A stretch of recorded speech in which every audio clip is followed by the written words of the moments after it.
Well, welcome to another Colbo game live from the top of the footy sheds at the MJ Morgan Oval.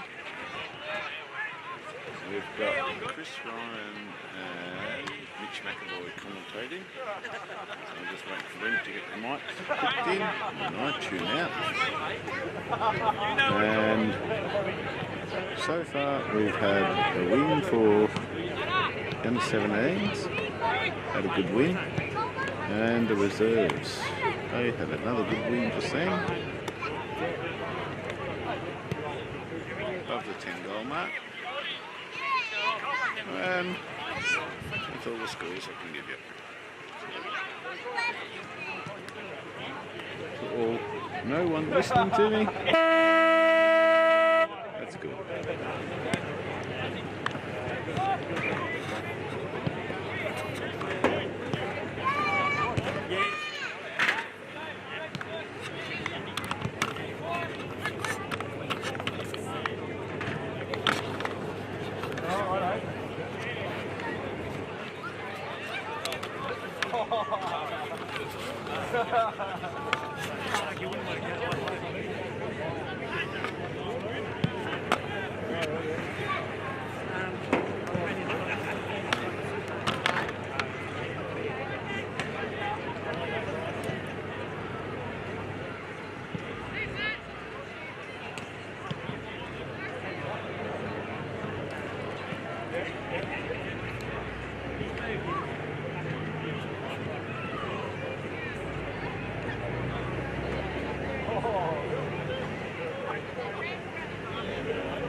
Off the buzz now, wait for the mics to kick in.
Okay.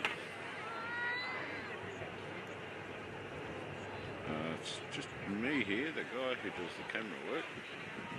So we've got Chris Ryan, Mitch McAvoy doing the commentary today. So I'm just flipping between camera mics and the wireless ones, waiting for them to start the commentary.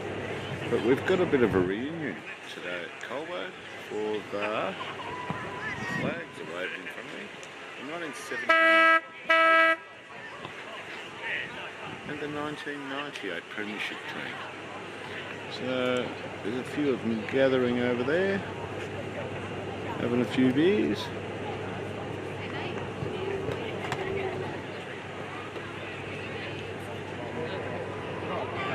And I'll now flip back to the other feed, see if we get the commentary team coming in. So it's over out for me.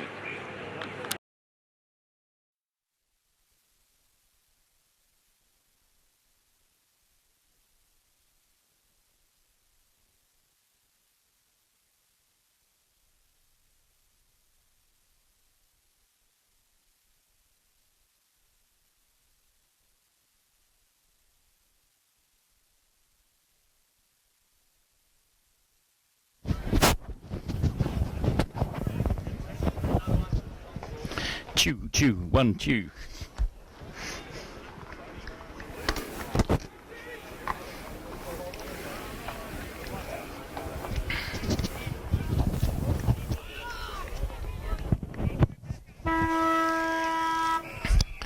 Welcome, sports fans, to the Colbo Urban Football Ground, MJ Morgan Reserve. We've got Colbo Urban versus Heathcote today, just starting on quite a warm and friendly day today at Colbo. No wind, which is very unusual for here. We've got we're playing Heathcote. We've got a couple of milestone games today. We've got Alexander Van Ruswick, aka Dutchie, playing his 100th game, which is a great effort. Well done, Dutchie. We've got Willie Lowe, William Blakely Lowe, playing his 50th game. So congratulations, Will. There's his proud dad standing there. Hopefully we've got a few co-commentators today too, so you don't have to put up with me all day.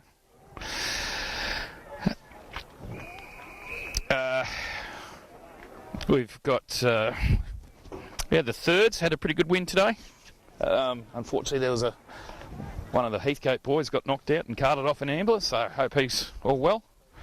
We've had the seconds, who had a pretty handy side in today. Had Sam Hill, Luke Hill, Tim Hill, who was quite poor. Very poor actually, probably lucky to play next week. Mitch McAvoy, who's my co-commentator today, once he gets out of the shower, he played pretty badly, so he'll probably stay down there again as well. Anyway, here we go. Colbo's first foray into the forward line. Ryan Hon around the boundary line. Short pass right to Elliot Bowen, who's dragged down unceremoniously.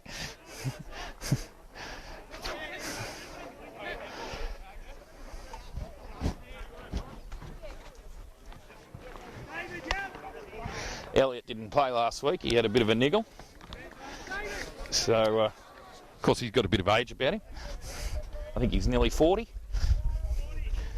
Hopefully he's got his kicking boots on today. We've also got Hugh Hamilton, 14-year-old Hugh Hamilton, son of Tate Nanette.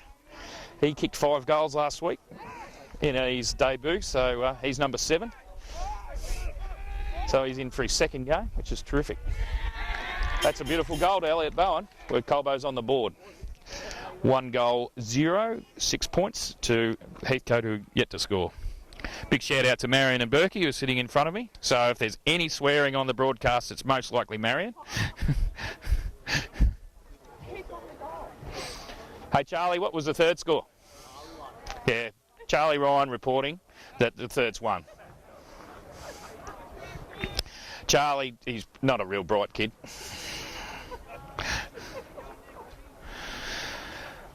So Hadley Surrett, aka Hardley, he's in the ruck, gets sole ruck duties today, probably with a bit of help from Chris Ford. Heathcote go forward with Tommy Payne, number 4. That was a good little kick. And off the ground, hacked off the ground. Good little goal. Heathcote have only won the 1 game this year, so but they've got a few reasonable players back in today. I think see Joel Condon and Mark Millard, Luke Bell, all premiership players. So I think they're confident they might go a little bit better today. And after that, that was quite an impressive passage of play.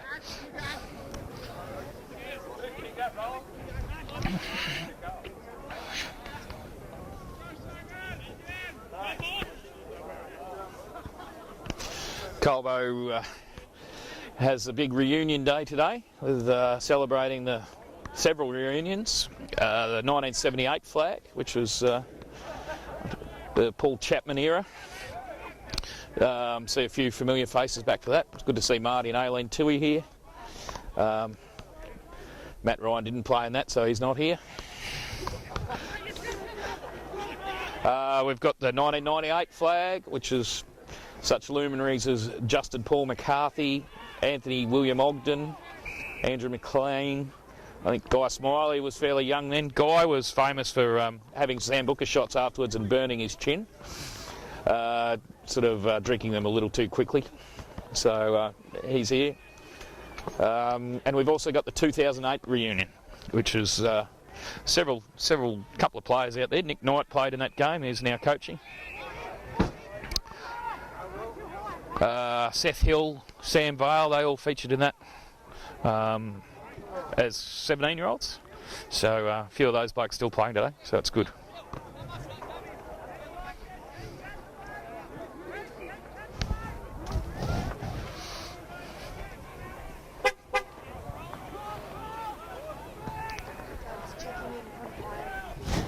Ah, is he?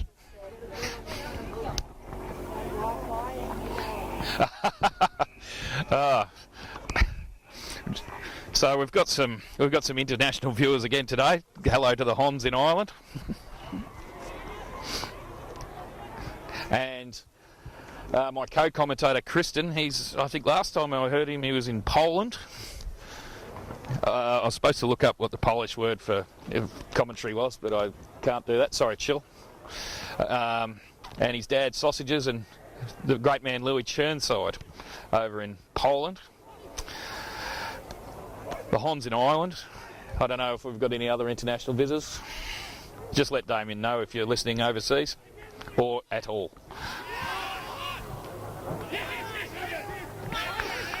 Here's Sam Vale coming out of the centre half back area. Mick Batista over the top. 17 for Heathcote. Dylan Hardy did well there to hold up Colbo briefly. And Spids out of trouble, did well.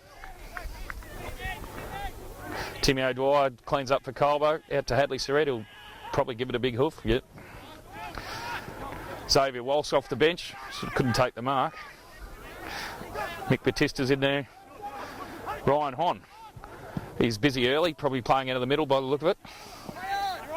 Over the top of Elliot Bowen, who put some pressure on. Well picked up by Lockie Izard, the source. Onto Mick Batista, who floats it up for Chris Ford, takes a nice mark 40 metres out. He's looking for someone to kick it to. Nick Knight pleading with him. Goes short to his old teammate Lockie Izard. Not a known goal kicker. Not a known, not much use him having a comb either.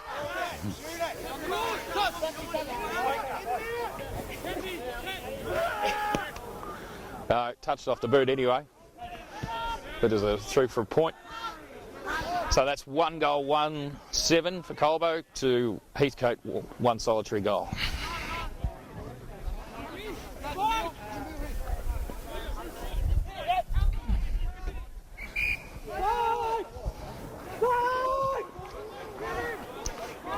Smokey Millard under pressure at the kickoff, but no, manages to kick it out in the full. Luke Bell's not happy with it. Hugh Hamilton deep in the forward pocket, looks to give up the unselfish thing. He's picked out Will Morrow. Will probably in range. Looks like he's going to have a shot. Stories. I think he's going to be at the pub tonight, so we'll get a few more stories out of Will. I know his mum's not listening today because she's sitting not far from him. What's Will done? Pushed it to the left. That's another point. 1 goal, 2-8. Colbo leads by 2 points. Colbo putting a good pressure on in the zone. Joe Barlow. Oh, yes, yeah. Gerildery Joe, son of Daisy and Jeanette, for his first senior game today. Congratulations, Joe. Ooh, Chris Ford dropped the mark.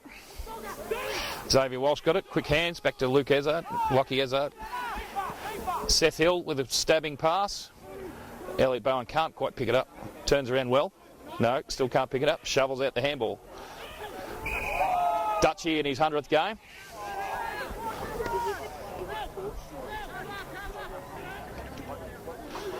Umpires picked out a Colbo free. I think that would be for around the neck.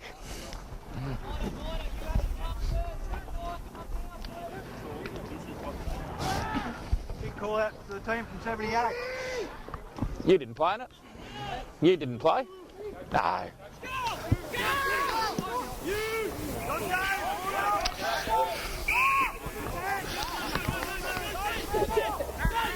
Dave Price, the captain, puts it into centre half forward, picks out Xavier Walsh right on the edge of the square.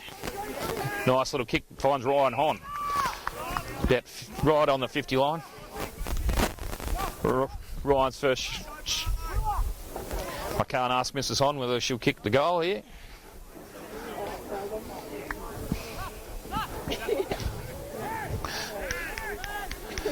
Goes in now. He's got the distance, but he's sprayed it left again. Oh, very left, out in the full.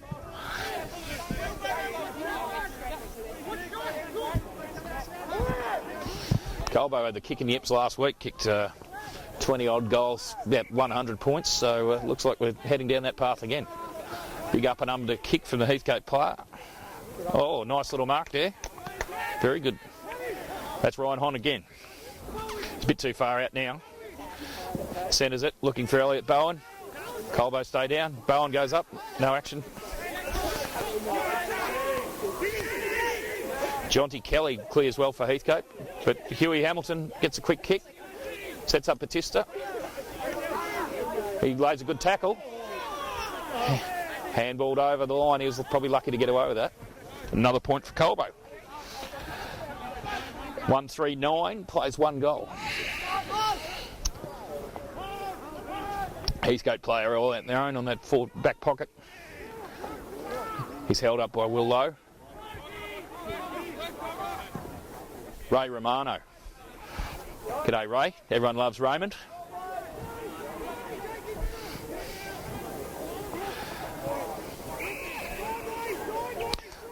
Tom Hill takes a good mark there on the back flank, switches, spouse Pricey, Dave Price. He's got Will Stories. Hits Huey Hamilton with a nice mark right in the middle of the ground. Quickly plays on. Handball to Pricey. Goes wide, straight to the man on the mark. Mitch Bright.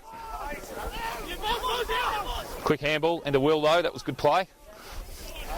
Elliot Bowen's got the lead.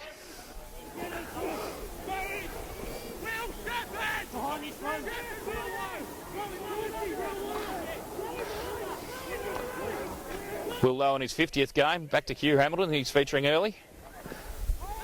Tim O'Dwyer with a nice little kick. Stories Morrow. Too far out. Ryan Hon. No, again into the man on the mark. Colbo getting, but nice tackle.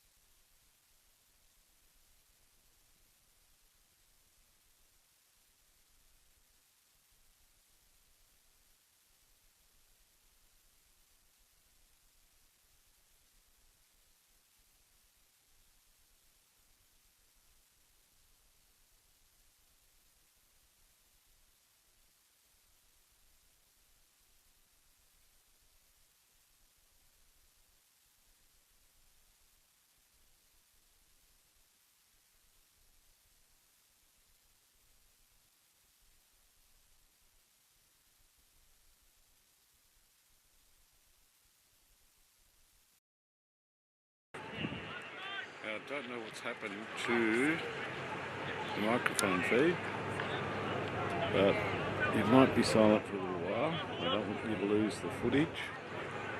I'm not going to go messing around with cables and stuff at the moment, so it could be until quarter time.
just going to have to get environmental sound until I can sort it out.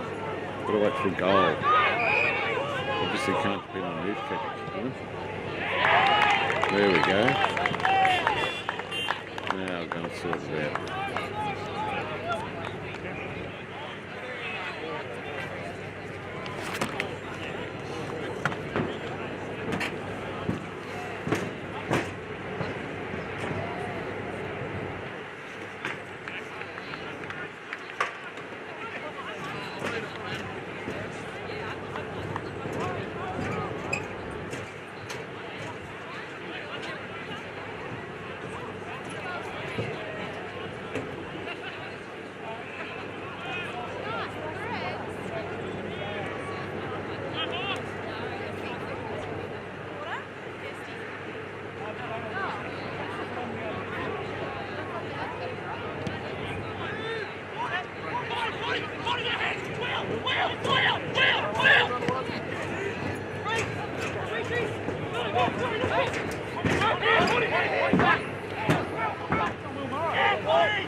Sorry.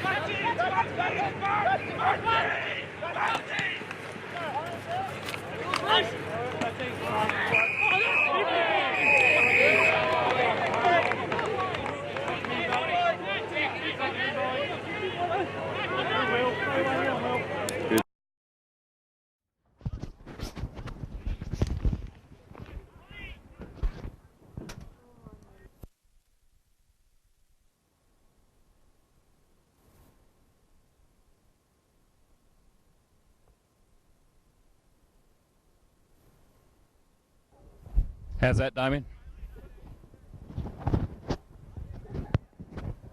Sorry, folks, went off the air there. Some sort of issue or mental problem. In between, we've had Elliot Bowen get clobbered from behind by Reece Carmichael. Gets a 50 and kicks. I think that's his second goal for the day. Colbo 4-3-27. Heathcote 1-1-7, 20-point lead. Bowie would have felt that. Nice little pat on the back of the scone.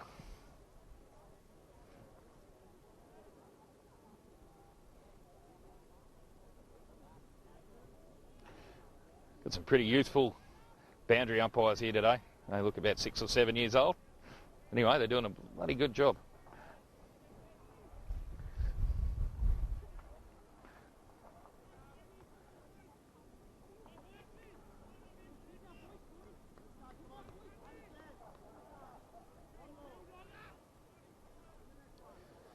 Hadley Surrett gets the ruck down straight to Sam, but couldn't. Xavier Walsh gets it out of the pack, finds Nat Nixon. Beautiful pass to Mick Batista.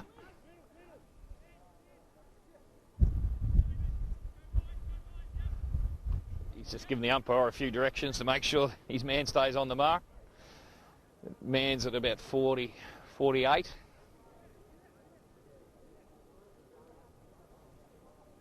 He's going to poke it deep.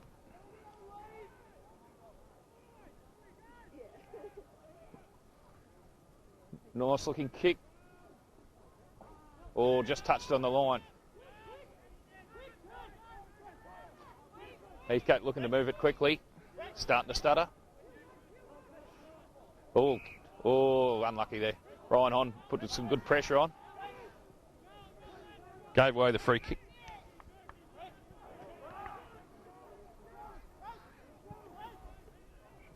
Young Heathcote player doesn't know, tries to swap it. Right into Knuckles Carmichael. Knuckles takes the mark. Pumps it down the line. Pricey takes, double Cobra fist. Xavier Walsh picks up nicely. Bounces off Tim O'Dwyer's shins. Heathcote under a lot of pressure but moving it forward. Little stab kick. Their big ruckman picks it up, can't get it any further forward. I think it'll be a ball up right in the middle of the ground.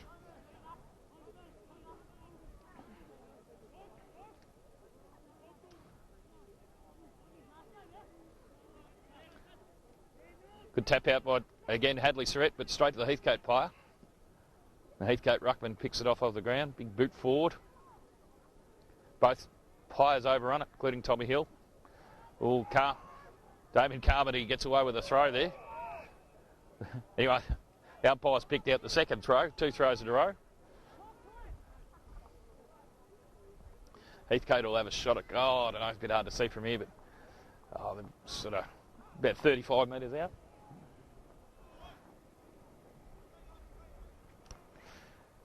Number 27, Brad Morgan. Let's call him Brendan Morgan. Could be related. What's he done with it? Looks not too bad. It's a goal. Sort of floated around there, but went right through the middle. So, at the 20-minute mark of the first quarter, at Colbo 4-4-28 to Heathcote 2-1-13. Paul Tate walking past, he's our trainer. The limeless Paul Tate.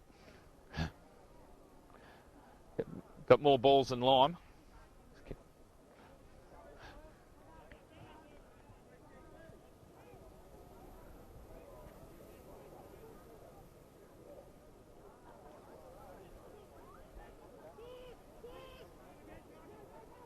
Heathcote get it down the middle again. Tom Payne, number 4, he's prominent early. Dan Hill couldn't pick up, Tim O'Dwyer does. Handballs sort of hopefully. Number 9 picks it up, has a shot deep in the pocket.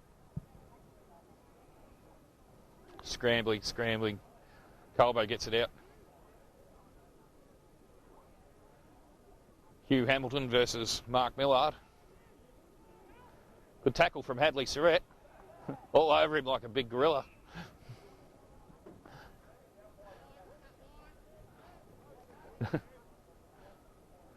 Slowed him down anyway.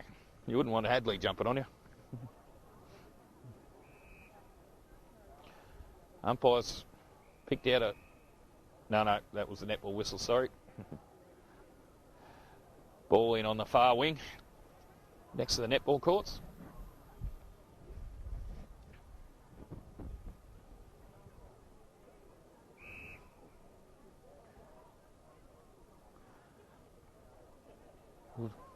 Young Boundary's got to throw it in again after a false start, a dry blower, as Arms would say.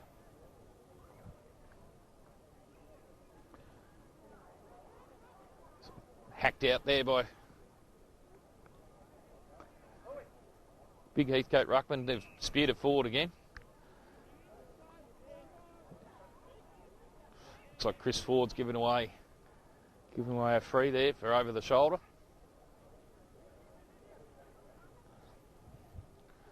I don't think the Colbo coaching staff would be pleased with this passage of play. Heathcote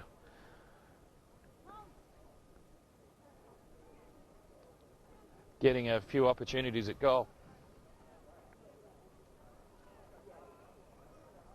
He runs in now from deep in the pocket. Good looking kick, touched on the boundary line, punched through, Hadley Surrett. Heathcote 2-2-14, Colbo 4-4-28. Quick out, Dan Hill's got it. Bypasses Tom, which is the best move, to the 100-goal player. 100, no, I don't know if he's kicked 100 goals, 100 game. Joe Barlow, Jerildery kid. Young Daisy, kicks it forward now, nice kick. Mick Batista, too big for him. Late tackle from Mitch Bright. Heathcote, sweeping handball. Number 4, Payne again. Sort of low kick. Suits a Heathcote, number 47. Darcy McLean. No, it's going to drift to the right. Point.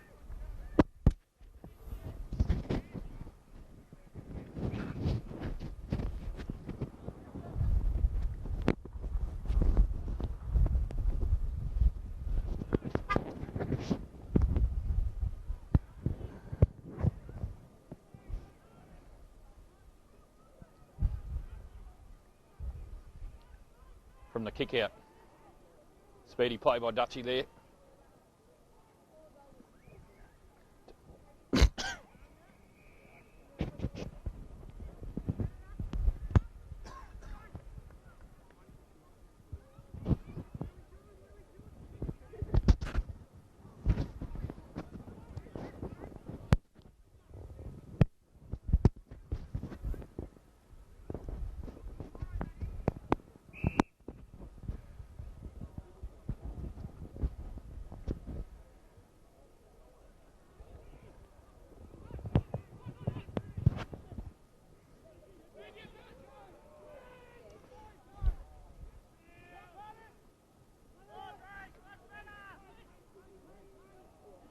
Will Morrow, giving away a free kick. Don't really know what for. He was just going for the ball. Oh no, he's changed his mind. He's given it to Will Morrow. That was quite strange. What was that for? Everyone's scratching their head at that one, but good decision, umpire, I say.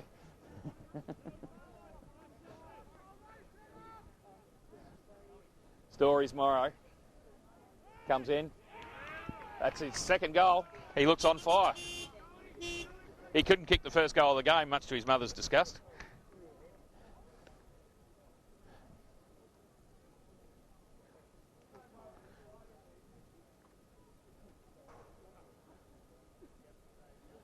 Colbo 5-4-34, Heathcote 2-3-15. That ended a good run of play from Heathcote. Probably could have had another couple of goals in that passage of play. But anyway, Colbo's answered quickly.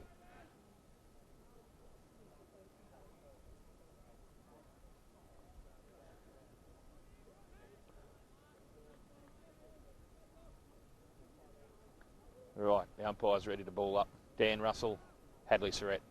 Big clash. Russell gets the tap down. Favours a little Heathcote, sort of Bon Jovi looking fella. Will Lowe. Nice spearing pass to Joe Barlow, aka Daisy. Daisy looks for Saw Cesar, picks him out beautifully. Plays on quickly to Batista. It was touched anyway, but just...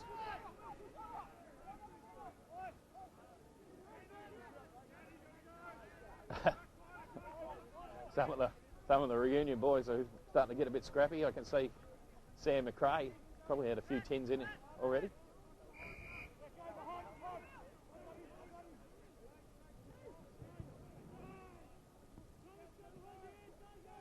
Carmichael, big kick out towards the scoreboard side. The two-pronged attack, Seth Hill takes a nice mark, spears it in towards Carmody, centre half forward. Runs back to take his kick, moves it on in towards Ryan Hon. He's well held, there's 2 or 3 on him. Mark Millard takes a mark, kicks it out and over the boundary, sort of a nothing sort of kick.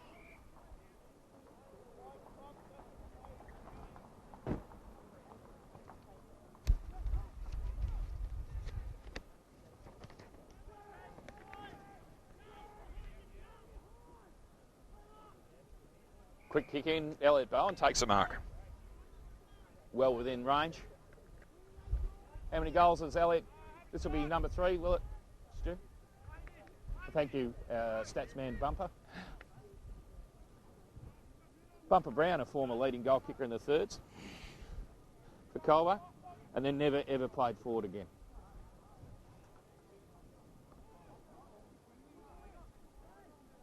Elliot Bowen comes in, 35 out, white boots glistening in the sun. He's got under it a little bit. Through for a point. 5-6-36, 2-3-15 Heathcote. Kick out.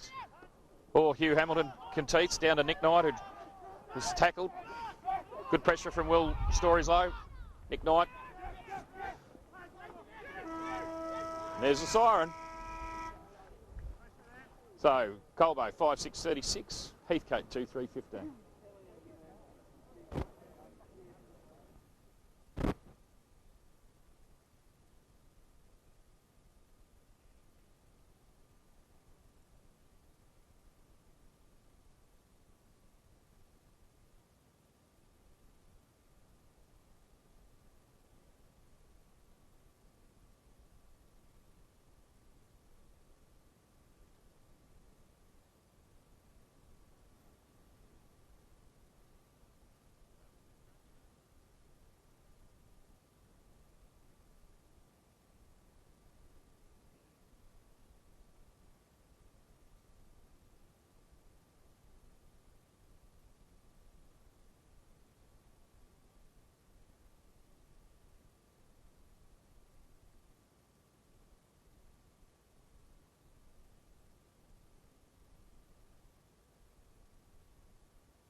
We got action there, Damien. That's the new batteries.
It's a big ground at the best time, so it well to run the game out and, maintain the intensity and pressure before the boys create a lot of numbers. And best players? Buddy. Oh, jeez, there was 14 of them. It was a Cheeto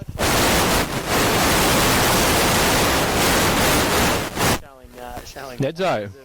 flashes of his old man, taking some strong contested marks. Nice. Scoreboard as well, lovely goal. Jude Ryan, fearless for a young man. He looks fearless, like Jude Ryan. He's a little scone over the footy, I think.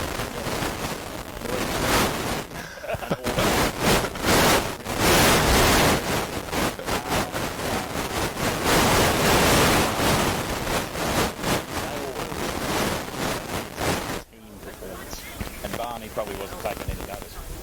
Oh, she's probably on the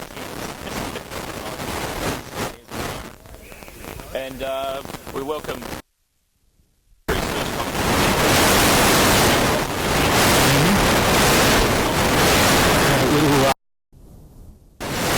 Thanks to him. Yeah, like you'll come. Yeah. One cousin out, one cousin in. Fair enough too. Because he's a good player. We've got a shout out to Mitch's mother and grandmother who are watching somewhere. Well, Anne won't be watching it, so I dare say Nan won't be watching it either. No. Look forward to her commentary. Who's that? Ryan Hon. Right, here we go. Oh, we got Ryan Hon.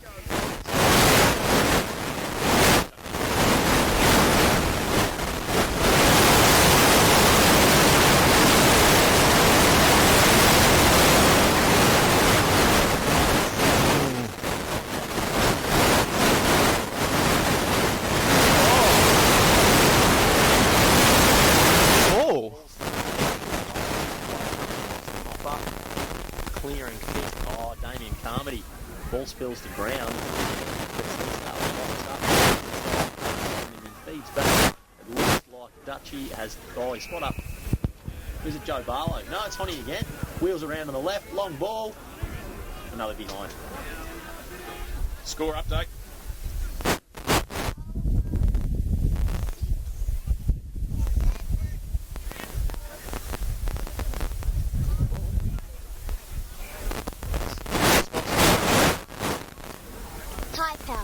Thank you, Ty Power. Mitch McAvoy, you'll notice, is not saying very much because he's eating a hot dog.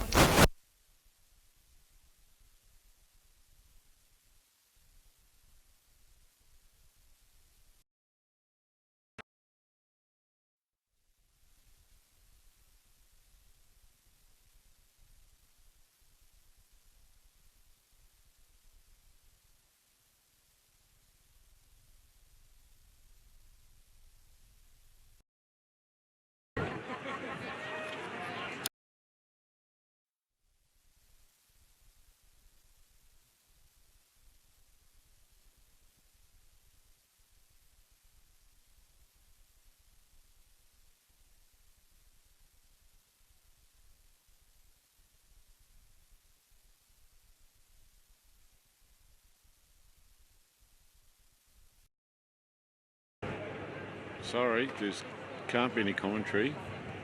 They've got lapel mics, but they're holding them in their hand. And it's thrown the distortion out so much that the camera's just killing the feed from the sound all the time. So I'm going to put it back onto them, but because they're holding them like a microphone, the audio level's too high. And this camera just kills the feed because it's distorting. So I'll have to try and talk to them at half time. But flicking back to them, you're not going to get much commentary until they wear them as a lapel mics. That's it. Very, very dangerous. He gives them silver service. And just drifts late there. He's kicked, I think 3 goals already today and probably about 3 points. But he did also get quite a handy love tap from Knuckles Carmichael. That's Sorry, I forgot about a score update. Take you over to our resident statistician. Colbo 6, 8, 44,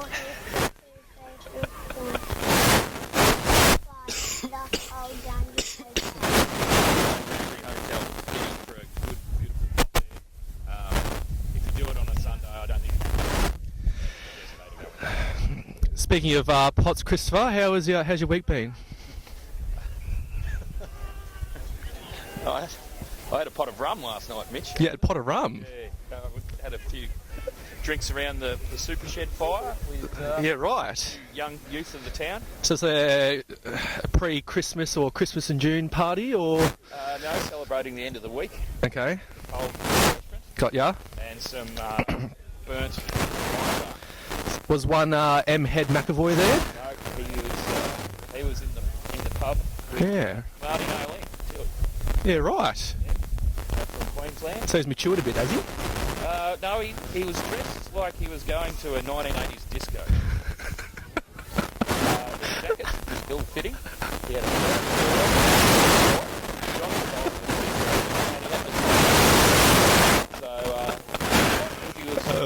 certainly Was he rock?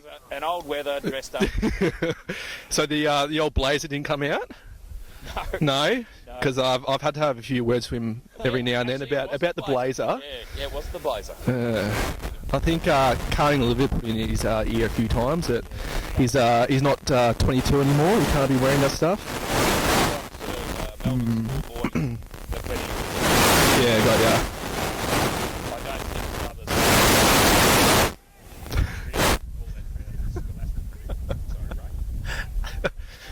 Yeah, Chris, you better call this.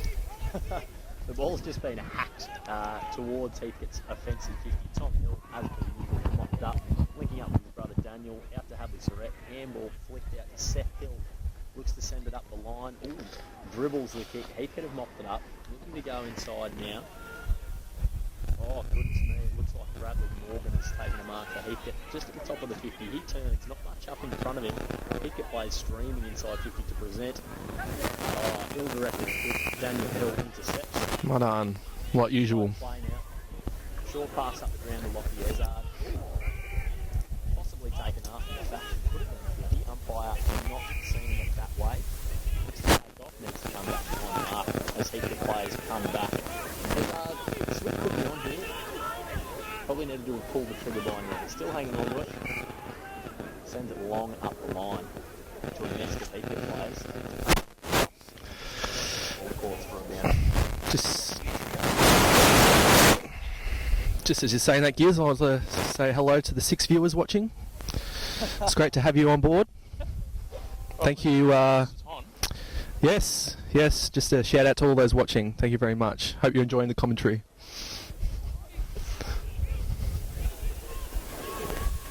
Six. That's record numbers. That's quite good, I think. So we've got Honey. Wheels around. Heads it into the Bowen direction.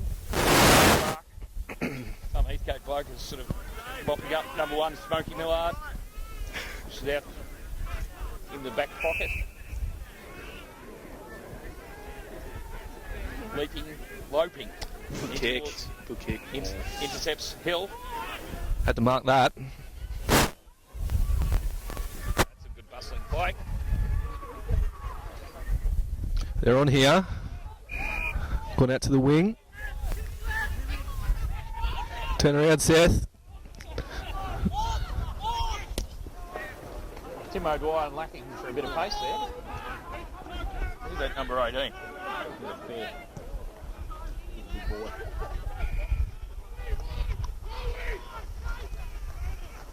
Mackay the Creek.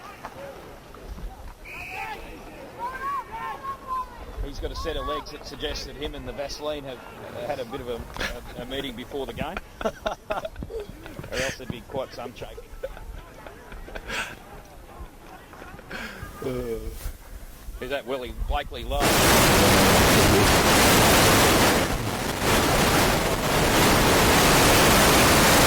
Exactly 50 more senior games than his father's due.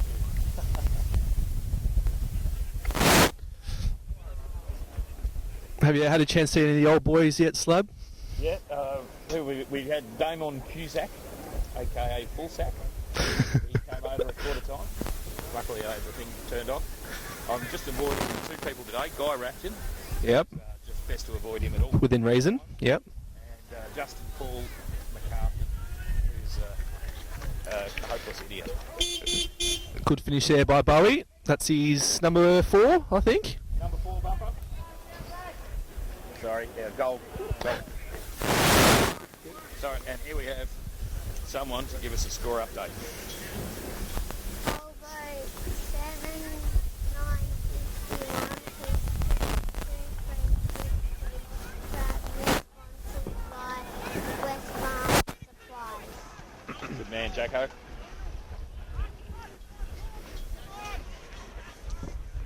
Big men fly, big Haddles up against He scored for the block. Another Russell. He's a big, fit-looking rooster. Good play. Heathcote Hackett forward. Where's he come from, Giz? Oh, Dan Hill takes the line. Switches play. Heads towards his brother Thomas. Good to take it to 2. Tom Lopes forward. Probably had a bit of a spew before the game. Nat Nixon hits it flying. Does a wheel around Matt Ryan style and picks it up in the air Matt Ryan style. yeah, there you go. Ta-ta.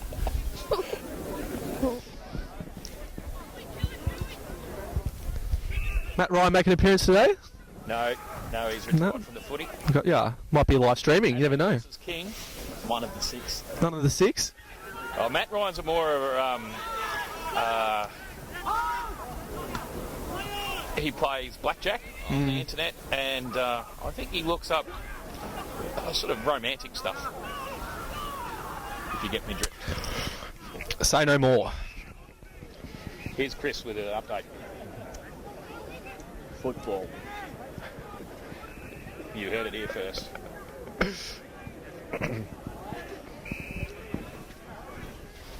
So how'd you play in the 2s today, Ned? Did you get a kick? Tried to. Just my luck, I had the seniors ruckman for Heathcote I played last time, so he's quite a good player. So yeah, a little bit bruised and battered, but that's footy. You think that was they knew you were dropping down, so they put the artillery up against you? Maybe. I like to think so. I gave old Giz down the end a good whack to it in the second or third quarter. Got the look of friendly fire. I was probably in the wrong spot. Yeah, it's just. I deserved it. Was there any champagne ruck work? I teed up Huey Barlow a bit, which is quite nice, but Give the coach a bit of... yeah, exactly. You got to keep him in the good books.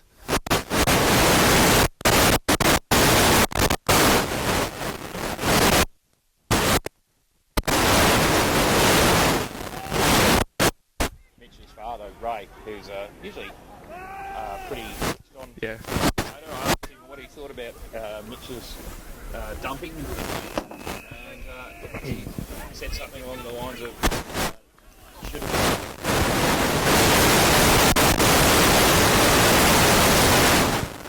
Yeah, it was a good.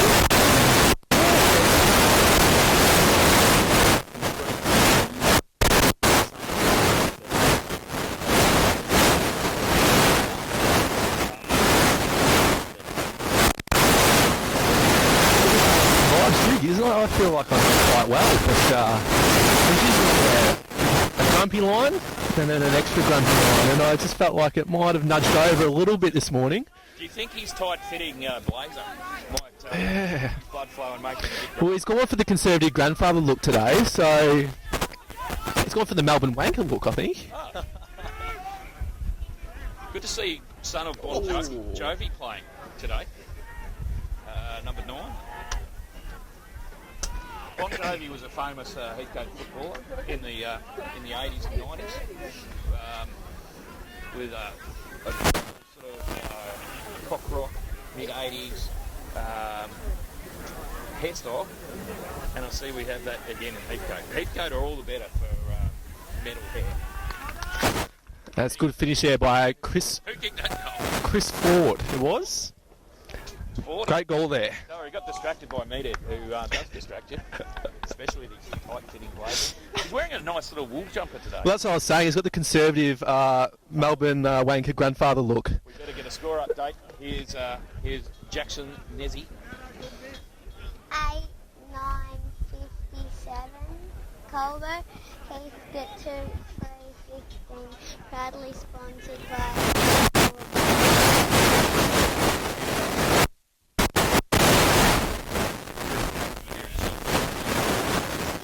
Maybe a bit. There you go. Do you like kicking a goal, Jackson? Yes. Do you ever get a sort of a cheapie? Sometimes.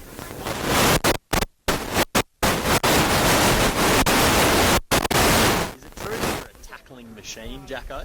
Yes. Is it true that you also the game? Yes. Because you're hope to play for Colbo one day, Jacko? Yes, That's good news. but I do hope to play in the You play for Colbo first, then, eh? Yes.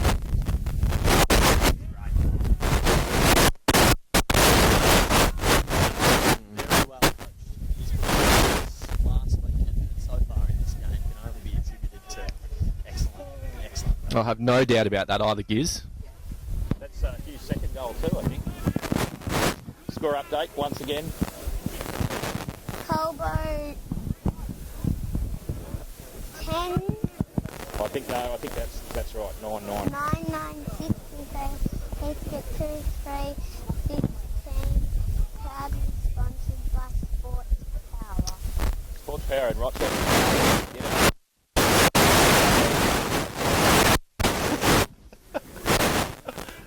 Chris, you better call this for a while. The best ball goes up.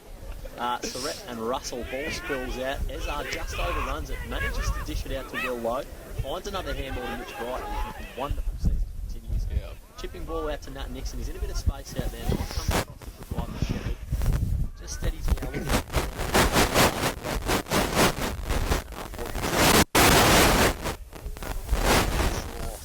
Bit stiff there, I think, Giz. Certainly did. Call push in the back. Heathcote ball. No, he's back off his mark now. Colton Evans flood back to come to one. Though. Very lovely. A couple of leaps. Ball around. Tremendous tackle by South Hill. Heathcote player shakes it. Ball spills out again. Sheepy up the line. Tim O'Dwyer knocks it over just in front of the Sports Power sign. Netball court wing. Chuck it in. Tim O'Dwyer, sponsored by Cinnamon and Whiskey.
Just missed out.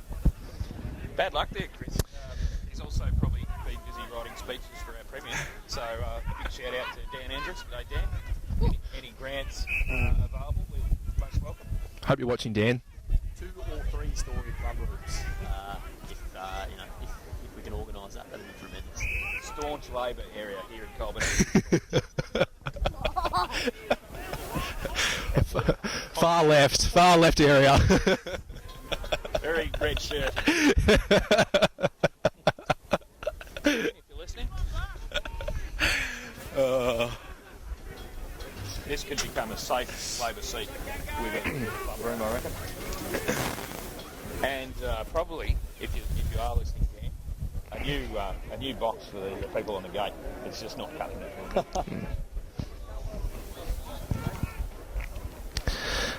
So the ball tucked over in the far right-hand side.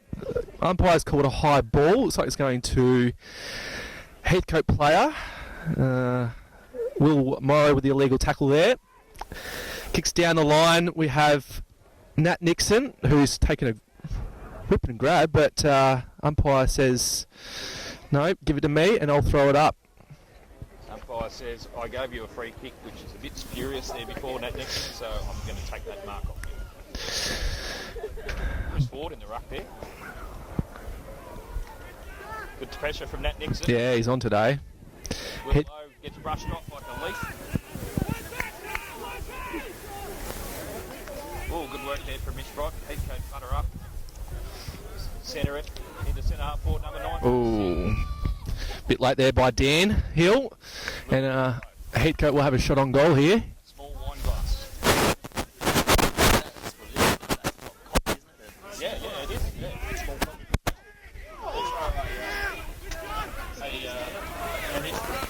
It is. Woodwind. Brass.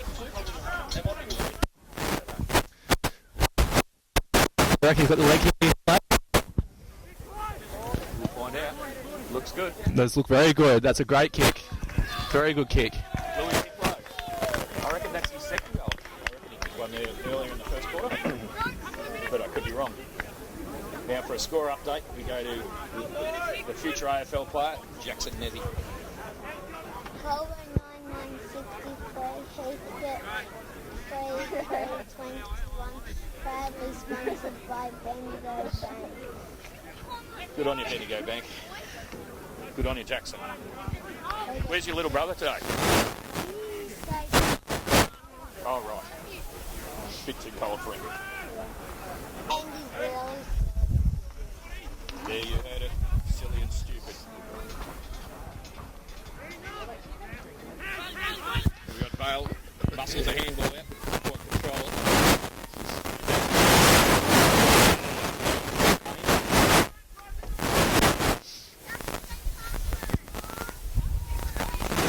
The ball up. Chris Ford tucks it out beautifully. Batista, the ball left boot, centres it into the forward line. 1-on-1, Ryan Hon.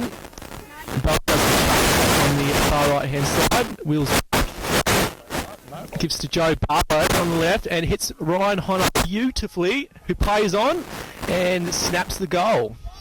Good team goal right there.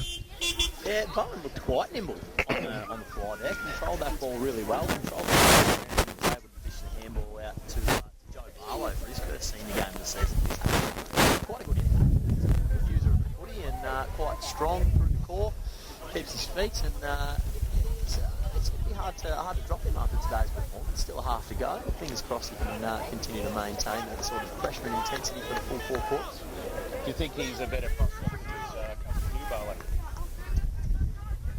No comments. Straight through to the keeper. You've got to look after the coach. Oh, score update. Colbo 10969, Heathcote 321, proudly sponsored by Razor Roofing. Razor Roofing. Razor There you go. Roofing. Ray George. Looking for a new roof? Ring Ray. Don't ring Ray McAvoy. He's quite terrible in any sort of woodwork. Or, in fact, don't look up Ray because the former publican. He'd be useless. Who we got here, Mitch? Ball back in the Colbo's forward line, and the umpy's called a high. Looks like it's on Joe Barlow there. Heathcote cleared it out wide to the channel side. It was Spare Man who didn't take the grab, but picks up the crumbs out wide. Great tackle there by Red. Dan Hill gets the pick up onto Tom Hill, onto Dutchy, and just run into a bit of trouble there. The boys clean up. Just a bit flooded here on the channel side. Heathcote clear it out down the line to a 1-on-1, and looks like they've called downfield. Will Low a bit late there. Heathcote go inboard. Spare Man who runs on, gets the hands out to the commentary side. Number 9 has a shot, and just to the far left side. Willow seems to have had a lot of cheering from the opposition players. Geez, and he thrives on it as well. He absolutely thrives on it. A big grin on his face as he sat there.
No, because it would add up 44 if we had the grasshoppers that are big and tall out there.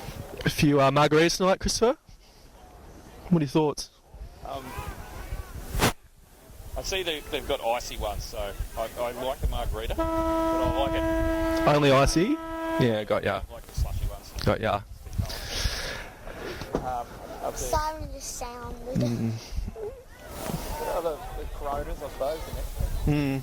And just good old-fashioned tequila. Yes, agreed. What Irash and bloody fall apart. Tequilas. Anyway, half time here at the MCG. Morgan cricket. Well, MJ Morgan. Triple MJ Morgan. and we're going to give a score update at half time. Here's Jacko. Colbo 10, 9, 69, Heathcote 3, 4, 22. Proudly sponsored by Farm and Diesel. Farm and Diesel at Cornwall. Get in there for your JCB equipment or, any oil or lubricants. Well, what do you make of the game so far, Chris? I think pretty similar to the first time Colbo played Heathcote earlier in the year. They're a very contested side. They like to get numbers behind the ball, try and make it difficult. For quicker sides that like to win the ball and like to find open space, they're doing it really well. They're very, very young. They've got a couple of young boys playing. Jai Formosa, who's 15, 16 years old, playing seniors today after playing under Spirit. So, the calibre they've got on the park, I think they're representing the club really, really well. Colbo, I'm expecting the second half the boys to really get cracking and open this game up and really flex the muscle, start to hit the scoreboard and give some of the old premiership heroes some really good entertainment. Ned, what do you think they have to do to improve on that first half? Look, I think their forward entry's been quite good, and the tall forward has been quite dominant from the second quarter that I've watched. You got Bowie and Honey and Hugh Hamilton having a chip on there. So, look, I think they'd be quite happy with a 47-point lead. So, just keep cracking at it, I suppose. Mitch, a far more positive man than his father. How do you rate the ruck work Hadley so far? No, he's Battle that one. always he's had a ripper year, old Hads, and I think he's been chopped up well by our old 40. So, good on them both. You can't see them your way back next week. Look, it's looked quite hard, honestly, with with such a big lead so far. But we'll see what happens. Fair enough. The back line, Chris. How do you pass that? Yeah, terrific. It's been a strength of ours this season. Play a sensational brand of team defence. The roll-up, cover, communicate, scan. I think that's Nick Knight's mantra for the back six, but they're absolutely sensational. You've got blokes like Damien Carmody, David Price. These blokes that just do not lose one-on-one contests and really good at their communication and voice. They're the eyes for that back six. And they just as well as getting their they're all really elite users. So, they're working tremendously well today. They've only conceded 3 goals, which is a terrific effort. And you expect your defenders to have a pretty quiet day. They tend to find themselves in the play. They get themselves involved. And as a staunch backman, it's lovely to see those boys going so well. It's very staunch. What do you reckon the past premiership players will be thinking right now, Slab? Will they be happy with Colbo's efforts, or you reckon they're too busy in the beers? It looked like a fair bit of reminiscing. To me, it looks like Tim McRae's probably heading the votes at the moment. Yes. Yep. Good call. T. Kelly is probably causing a bit of grief. Damon Cusack is there. Now, he is a renowned pest, and he's one of my favourites for an early evening. What about Billy Ogden? I saw him before. What's his form looking like at the moment? Uncharacteristically drinking some mid-strength nowadays. Yeah, right. He may be in for the long haul. He'll be chatting. He'll be Can I see the beast? Is Nathan East over there? I just caught a glimpse of him. I actually can see the Beast East, looking more like what's the Wild and woolly. what's the Castaway character? What's the Castaway character? Tom Hanks. Sorry, I had a bit of a blank there. Tom Hanks from Castaway. There you heard it first, folks. Nathan East, multiple best and fairest winner for Colbo, multiple premiership player, let himself go. I had the pleasure of playing a few games recently on the reserves, and he just did not. He obviously has not missed a beat, or hadn't missed a beat at that point in time. Isn't his best and fairest spread out over about 25 years at Colbo? Yes, it was an excellent player. He had a bit of a stint up at the Wagga Tigers there for a while too, where he probably won the best and fairest there. He's got the Colbo jumper on him. It looks like it just his jacket parts every now and then. I see a glimpse of green and gold. So he's still got Colbo at heart. He's sort of looking like an ageing country rock star. Very. Rockstar. Justin Paul McCarthy used to sport hair like that, but unfortunately it all fell out. Particularly for his bug hole. There's a lot of plumbing issues. Anyway, he shaved her all off. He'll be a pet. Yeah. Apparently I'm a pest. Do you want to hop down now?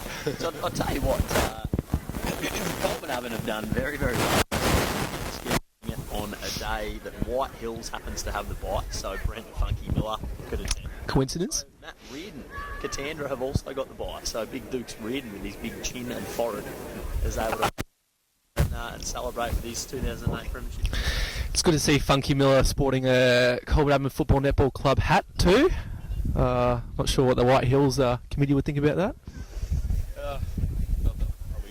They have no idea what's going on. That seems to be their mantra.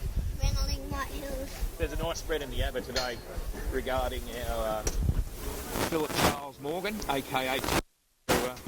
Anyone want to look that up? There's Loveland sister, I'd say.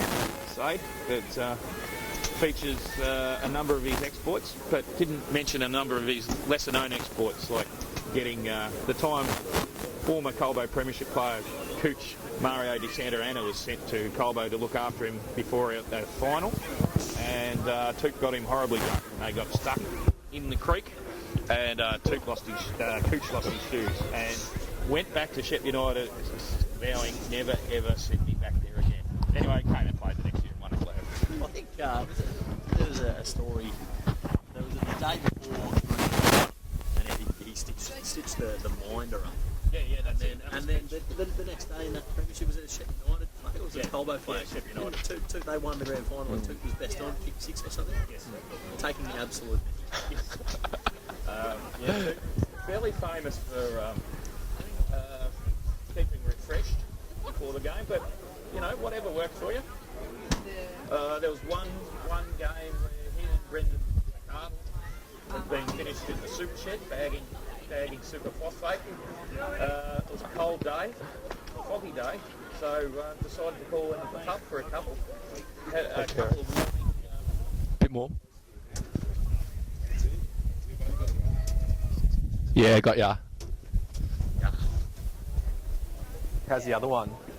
yeah, so got into it was a cold Colbo. It's off in his back cave. Yep. So they had a few At the start of the quarter. stone smacks before the game. Yep. Turned into 3 or 4. Yeah, got ya. Spirits to find Elmore. Right, so I won't throw them out. and sweat it out. Both of them being named best on the Stone Smack. If you're watching the sponsor, there's a real positive for your fairly ordinary product. Is the next quarter the fourth quarter? I better get some refreshments. Yes, please. Thank you. The next quarter is the third half-time break at the moment. I'm sure there'll be some robust discussion there, led by Nick Knight and Paddy O'Brien, who is having a break from a break from playing today. He's been quite vocal. Sensational midfield coach Mitch has had a little bit to do with him. Directing the boys in that midfield brigade. Very knowledgeable man. He knows his stuff, Gizza. Paddy O'Brien, a very knowledgeable man, and I think the teacher sort of instincts come out in him when he presents to the boys. At times, do you feel like you're being spoken to like a prep? Oh, look, they're your words, not mine. But he's quite direct and he gets everyone's attention, so I suppose they're good traits to have as a primary school teacher. I wonder if you have the same sort of traits, mate? Oh, look, I like to think that I'm a cool, calm, collected operator, much in the Paddy O'Brien mould. Yep. That's what I like to think anyway. I'm sure people who have heard me address players might view it a little bit differently. You would be running out there now that you guys have got. I know, mate. Anyway, as we watch the Colbo seniors come back out, looking raring to go for the second half. It's actually turned out to be quite a nice day here, Gizza. Checked the forecast this morning, didn't look too good, but sun's out. No chance of rain anytime soon, so look for a good second half here. Perfect conditions for footy. The Triple MJ Morgan Reserve surface is as good as it's been ever, I reckon. An absolutely beautiful track at the moment. So, looking at the conditions, the quality of play has reflected the conditions. Pretty quick, pretty open. Lots of targets being hit. I'm just looking forward to cricket season out here. I'm looking at the centre wicket there and just thinking, can't wait to Dingy have any good Balsam half trackers channel again. How are we looking for this year, Gizza? Probably pretty similar to last year, I think. We'll be working hard up until Friday night to get 11 players on the park. I've been aggressively to no avail.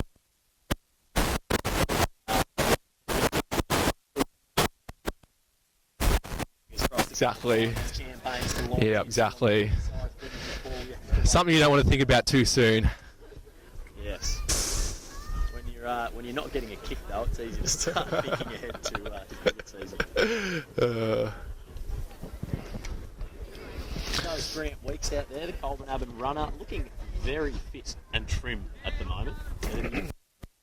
One to see him return at some stage for a game, Mitch, but I think the chances of that are pretty low. Yeah, it's funny that I get asked, I reckon, on the weekly what his plans are, and I don't want to sound political, but I've got no idea, and it's seeing him run out as runner every week is quite exciting. But yeah, watch his space, I suppose. Yes, he's a very low-key operator. Just goes about his business quietly.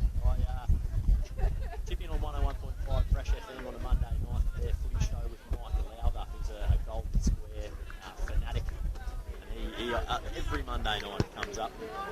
How's Grant doing? What's he up to? I've heard rumours that he's going to play. Can't avoid it. Absolutely not.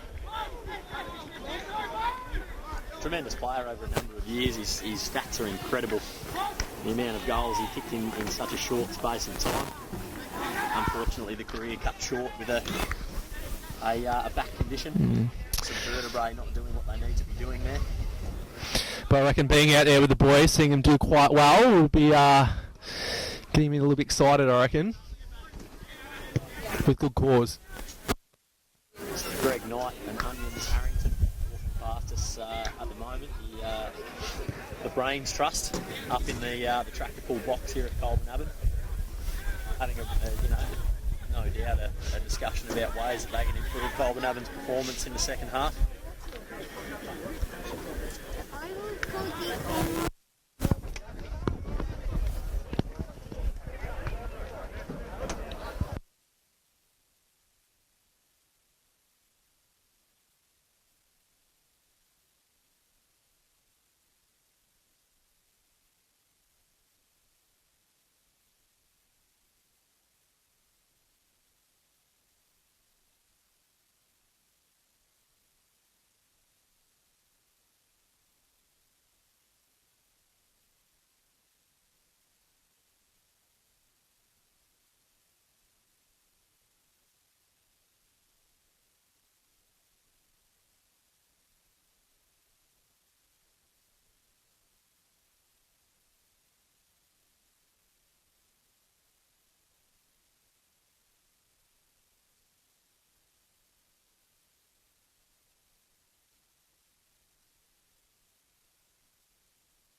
slow to get out of the rooms after half time, and the ball was balled up by the umpire with Sorrento out on the ground.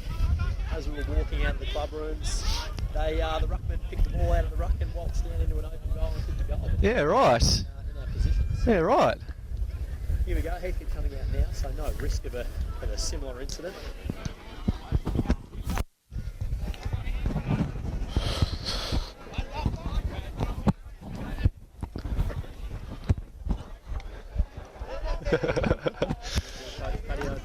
Joined by the legend Paddy O'Brien over here. Shadowed by just noticed that their pace picked up a little bit as they walked past Yeah. the trailer there, Mitch. Yep. Not wanting to engage with the commentators. No. Quite rude, if you ask me. I agree. Yeah. Future star Charlie Ryan picking the ball up to himself in front of us here. True clubman, running the water for the seniors after having between 35 and 45 touches in the under-17s. Huge career ahead of him, all silk. It's quite exciting times this year, isn't it, Gizza? We've got seniors, reserves, under-17s all doing quite well, and then to top it off, all the netball. It's big things happening, I reckon. Yeah, perpetually strong. The netball side of things, you always get a few sides featuring, particularly the A grade, who have had a wonderful run of success over the past couple of years. Great to see the under-17s back on the winners list, really pushing for a spot in finals at the moment, which is terrific. Reserves ticking along nicely, I got roped in. and the seniors well positioned in the top four. Things are looking well and truly up. 100%. 100%. Sorry, well, I just changed the batteries in your microphone, Gizza. Hopefully this goes up without a... And all the listeners out there, make sure you're liking the Colbo Football Netball Club social media pages on Facebook and Instagram. I like to be quite lively on them, so give us a like. Plenty of info out there. Right, all good, Gizza. Very nice social media plug there. Very nice social media plug. I reckon Slabs walk to the brewery to get these beers, Giz. He may be brewing them himself. Yeah. Although the old boy, he doesn't move as well as he used to. I don't know how well that would have been, but as he stumbles, I wouldn't say stumble, I'd say waddle across. He looks like Baruga Salt at the moment with that bright blue down jacket. Cobra and Baruga Salt. I think that's quite accurate, actually. Surrett up for Colbo, knocks it down straight into the hands of Nat Nixon. Ball spills out. Heathcote players take control. The umpire has pulled a free kick out too high. Heathcote will surge the ball forward now to true centre half forward, to no one in particular. Mop up hill, runs past the footy. Ball still in dispute at ground level. Dave Price has his head over it. No player can take control. Locked up. A little bit of me time from the umpire. He says it. Boys.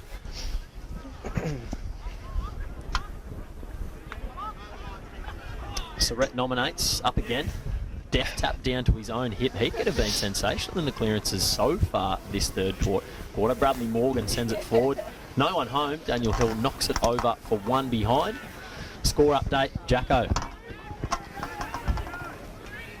Colbo 10-9-69, Heathcote 3-5-23, proudly sponsored by Rodwell's Total Eden. He's giving the old man's company a little bit of a plug there. At a loss as to which sponsor to pick, and he's done the right thing by Andy. Meanwhile, a little bit of controversy here. Umpire's not quite sure what's happening. It was a free kick out of full-back. No, Tom Hill kicked it out of full-back. At ground level, Mitch Bright saw it over the boundary line. It's now a throw-in. Heathcote forward pocket. Ball out the back to Sam Vale. Flips the handball across to Dave Price, who is on his hands and knees. Not ideal. Daniel Hill strong through the core. Absorbs a few tackles and runs the ball out of bounds for another throw-in. So any stories from the Ryan farming enterprise this week, Slab? No. No, Barney's got I'd say Rob's got everything in control. Barney had a few stories. He was too busy mucking around with the group to help Matt Ryan landmark and help Rob landmark, but yet had enough time to arrive for the chops and beers afterwards. And he would have provided them too, I would have assumed. As usual, no. And he would have let everyone else go before him, I assume. No, as usual, no. He was first in.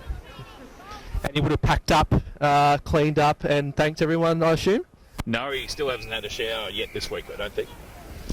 That's our president, Barney Ryan, proudly sponsored by the Salvation Army. Actually, Barney was getting interviewed for some sort of Bendigo Bank thing yesterday, dressed in an old shirt with the sleeves sort of ripped down the length of the line, sort of looking not unlike Robinson Crusoe, unkempt.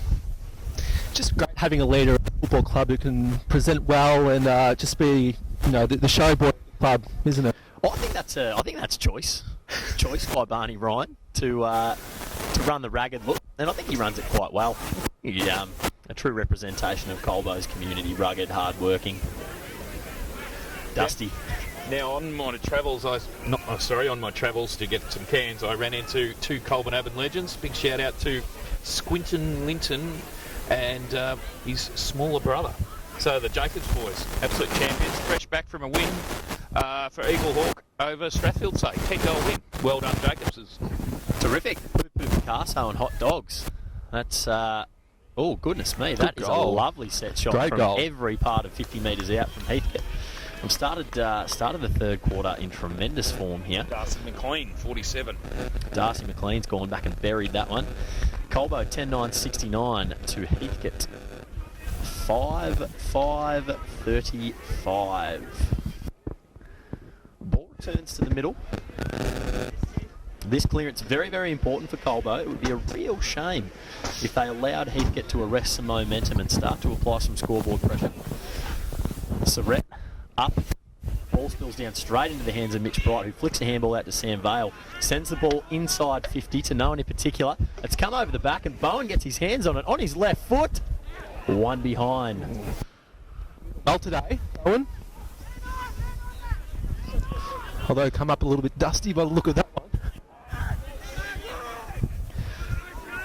Colburn have an offensive zone set up very well, putting the pressure on Millard, kicking out of full back, although he's found a target. Lovely hit. That Berkey pushes back, sends the ball wide to Dan Russell. He pushes back off the mark. Colburn have got numbers back now, so the ball must go up the line. Oh, kick intercepted by courageous coach Nick Knight. He looks inside. He's got Nat Nixon but doesn't use him. Just pops it over the top now to Timo Dwyer. He's going to look back inside, and now he gives a handball back to Nick Knight. Spearing ball inside 50. The ball spilled over the back again. No Colburn Avon players in sight.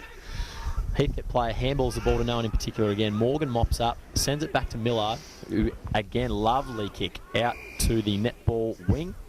Heathcote in control now, but again, looking up forward, lets a few leads go, nothing on. Very risky kick inside, but it's hit it. I think it's our man T-Payne who sends it back up forward. Intercepts Hill.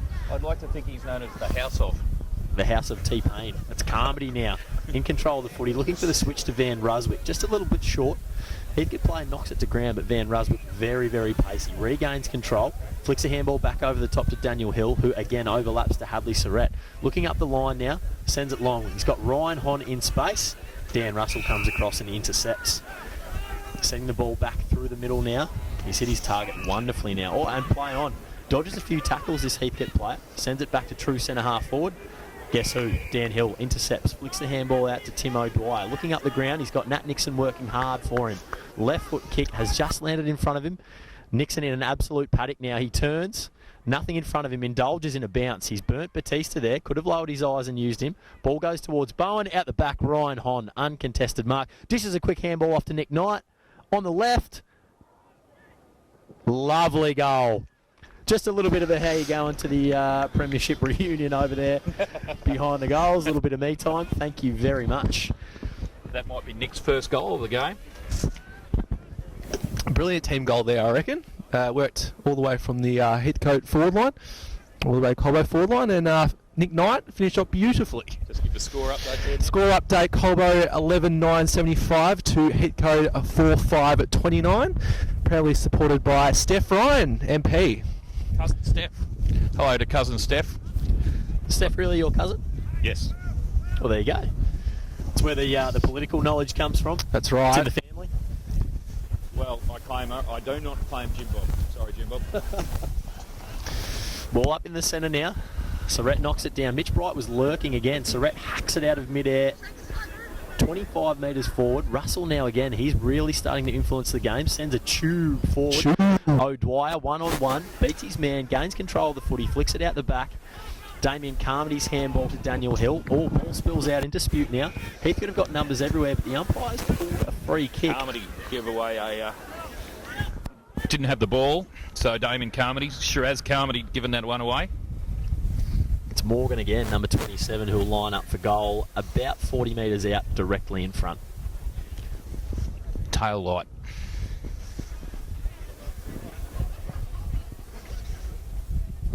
Starting to really cool off at the moment.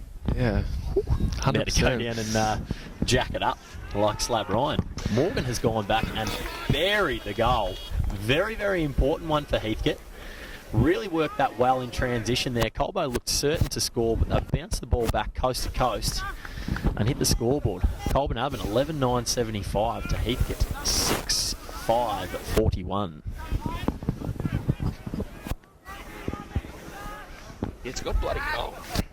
Yeah, that sun's starting to go down, and the winter sort of feels are starting to come out, I think.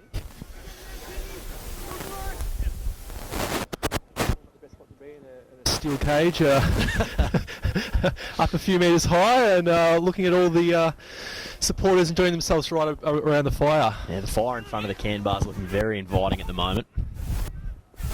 The ball's been balled up, and we'll have a repeat stoppage in the true centre of the ground. Elliot Bowen looking to straighten up the forward line in front of him there. Really good communication, good leadership. Ball comes up.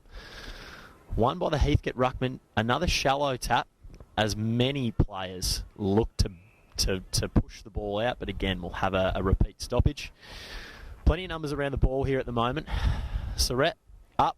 Oh, he's been manhandled and pushed out of the contest, but he finds the ball in his lap again. Another repeat stoppage. Umpire very whistle happy today. Very whistle happy. Ball up again, the ruckman contest. Whacked out towards the netball wing. Ryan Hon up the ground, chasing. Umpire's pulled out a free kick again, too high, awarded to the Heathcote player. Looking for a handball, doesn't receive one. Colburn Urban numbers flooding back. He's found his man, Mark Millard, through the middle of the ground. High ball to true centre half forward. Tim O'Dwyer's under it. Oh no, it's Shiraz Carmody. Brings the ball to ground. A swarm of players converge, and it'll be yet another ball up, true centre half forward for Heathcote.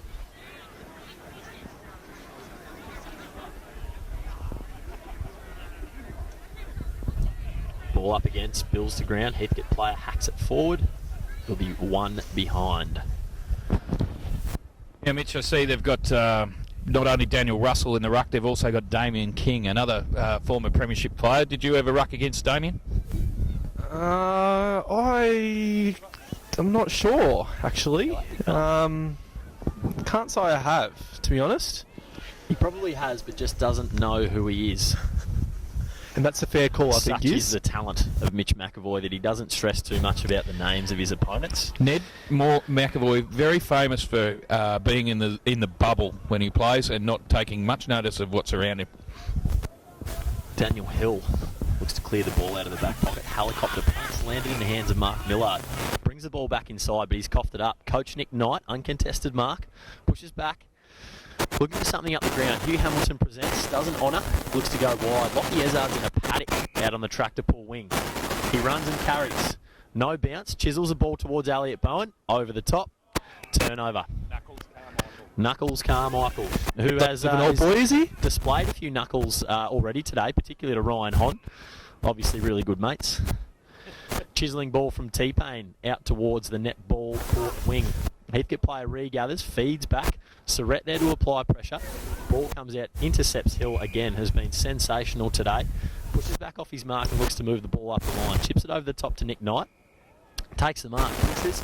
Sweeping handball. Hugh Hamilton's in a little bit of space here.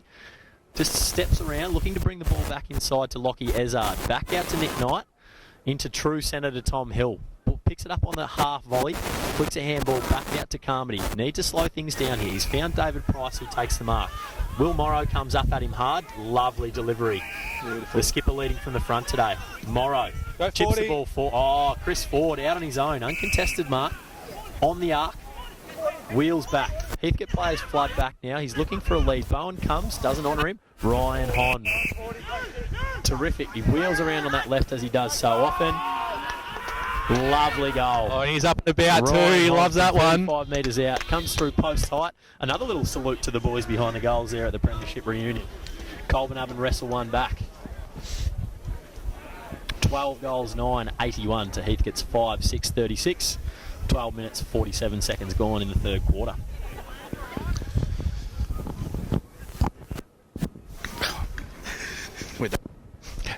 You see, I think Nick Knight, he's just brought himself off for a spell, which is, he's started to impose himself on the game, Chris. He certainly has. He's looking very dangerous at the moment. I'm not sure who his direct opponent is, but he seems to have a lot more space and time than a player of his class should. Also looking very oily today, Nick Knight. He's had a full body rub by the looks of it. He's also sort of sporting a very slick sort of hairdo, sort of certainly number one on the sides, I think. Yeah, not a lot of length on the sides, as is the fashion at the moment. He's right on top of things like that. Presentation is elite. As Joe Barlow hacks the ball out towards the wing, Mitch Bright gains control. Could have been a high tackle. Umpire not paid. Ball in dispute here. Looks like it'll be locked up. Umpire says, give it to me. I'll chuck it up. Surrett nominates. Up he goes. Mitch Bright lurking. Ball in dispute, ball to ground. Looks like we'll have another ball up. Plenty of numbers around the footy here. Plenty of numbers around the footy. It's going to take something special to clear it. Ball up again. Surrett knocks it down. Heathcote player clears it, hacks it forward along the ground to true centre half forward. O'Dwyer in pursuit of Morgan. Morgan takes control. Fantastic pressure by O'Dwyer. He's not letting him get a clean disposal here. Umpire's pulled something out here. I don't know the rules. This is absurd. That was a no. There was a big fend to the neck of the cinnamon whiskey man. So I think the umpire gave that to him for getting the don't argue into the neck. Well, that's probably fair enough then. Ford sends it long inside 50. Van Ruswick perched underneath it. 100 Very clever games. use of his body. This is the handball off to Joe Barlow, who steps through a few Heathcote players. Pops the ball up to Hugh Hamilton, who's one out. Tremendous strength. Very nicely done by the 14-year-old. He will go back and have a set shot. No, he won't. He'll send the ball into the pocket to 50 gamer Will Lowe. Pig Lowe will line up about 25 metres out on a slight angle. He very unselfish, Hugh Hamilton. Dished off 3 or 4 last week, as well as kicking 5 himself. Always looking to bring other players into the game. He is very unselfish, which is unusual given his father is one of the most selfish people I've ever come across, particularly when there's a bucket of chicken involved. Terrific finish from Pig Lowe. He puts it through post height. I once shared a ride home with Tate in the back seat. We had to go via the Colonel, and I like that you've said we had to go via the Colonel. There was no choice. I'm not actually a big fan of the Dirty Bird, but anyway, Tate and I decided to go halves in a bucket. I managed to get. I was lucky to get the second piece before Tate had scoffed the rest of it. He looked at me as I took the second one, sort of, which was the last piece.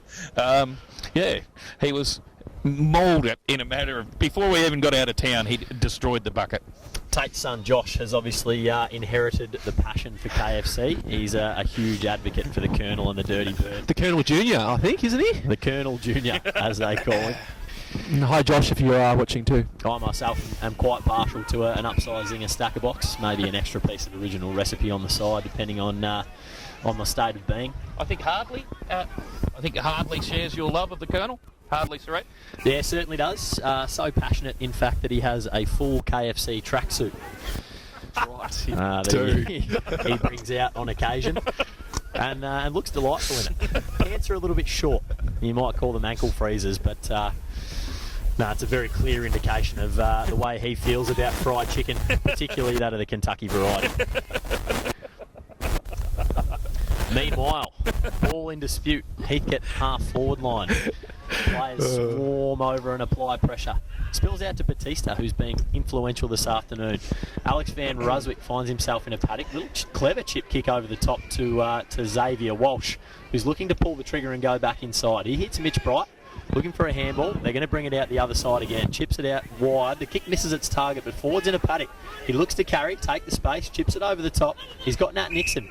Dishes off the handball to Nick Knight. On the left again, chips it into space. Will Morrow takes an uncontested mark, 15 metres out on a slight angle for he's looking for his third goal of the day. No doubt there'll be an over-the-top celebration. Stu, how many goals for Will Morrow? Is that 3 already, or this? 3, yeah. Stories Morrow lining up for number 3. One of Slab Ryan's favourites. He is a particular favourite because he's got some interesting yarns. Hopefully we'll get a few more tonight. Lovely finish, and as expected, an over-the-top celebration. Just a little bit of come on business. A couple of aggressive claps as his teammates just quietly and more relaxed come over and pat him on the back and say well done for potting that one from very close range.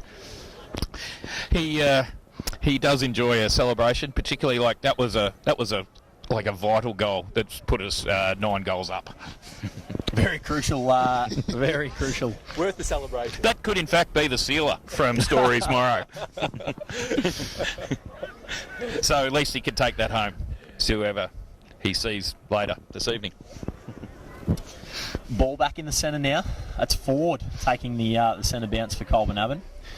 Both ruckmen leap. Ezard overruns it. T-Pain. Oh, he came through at pace then and gained control of the footy, but Nat Nixon was there to wrap him up and dump him into the turf.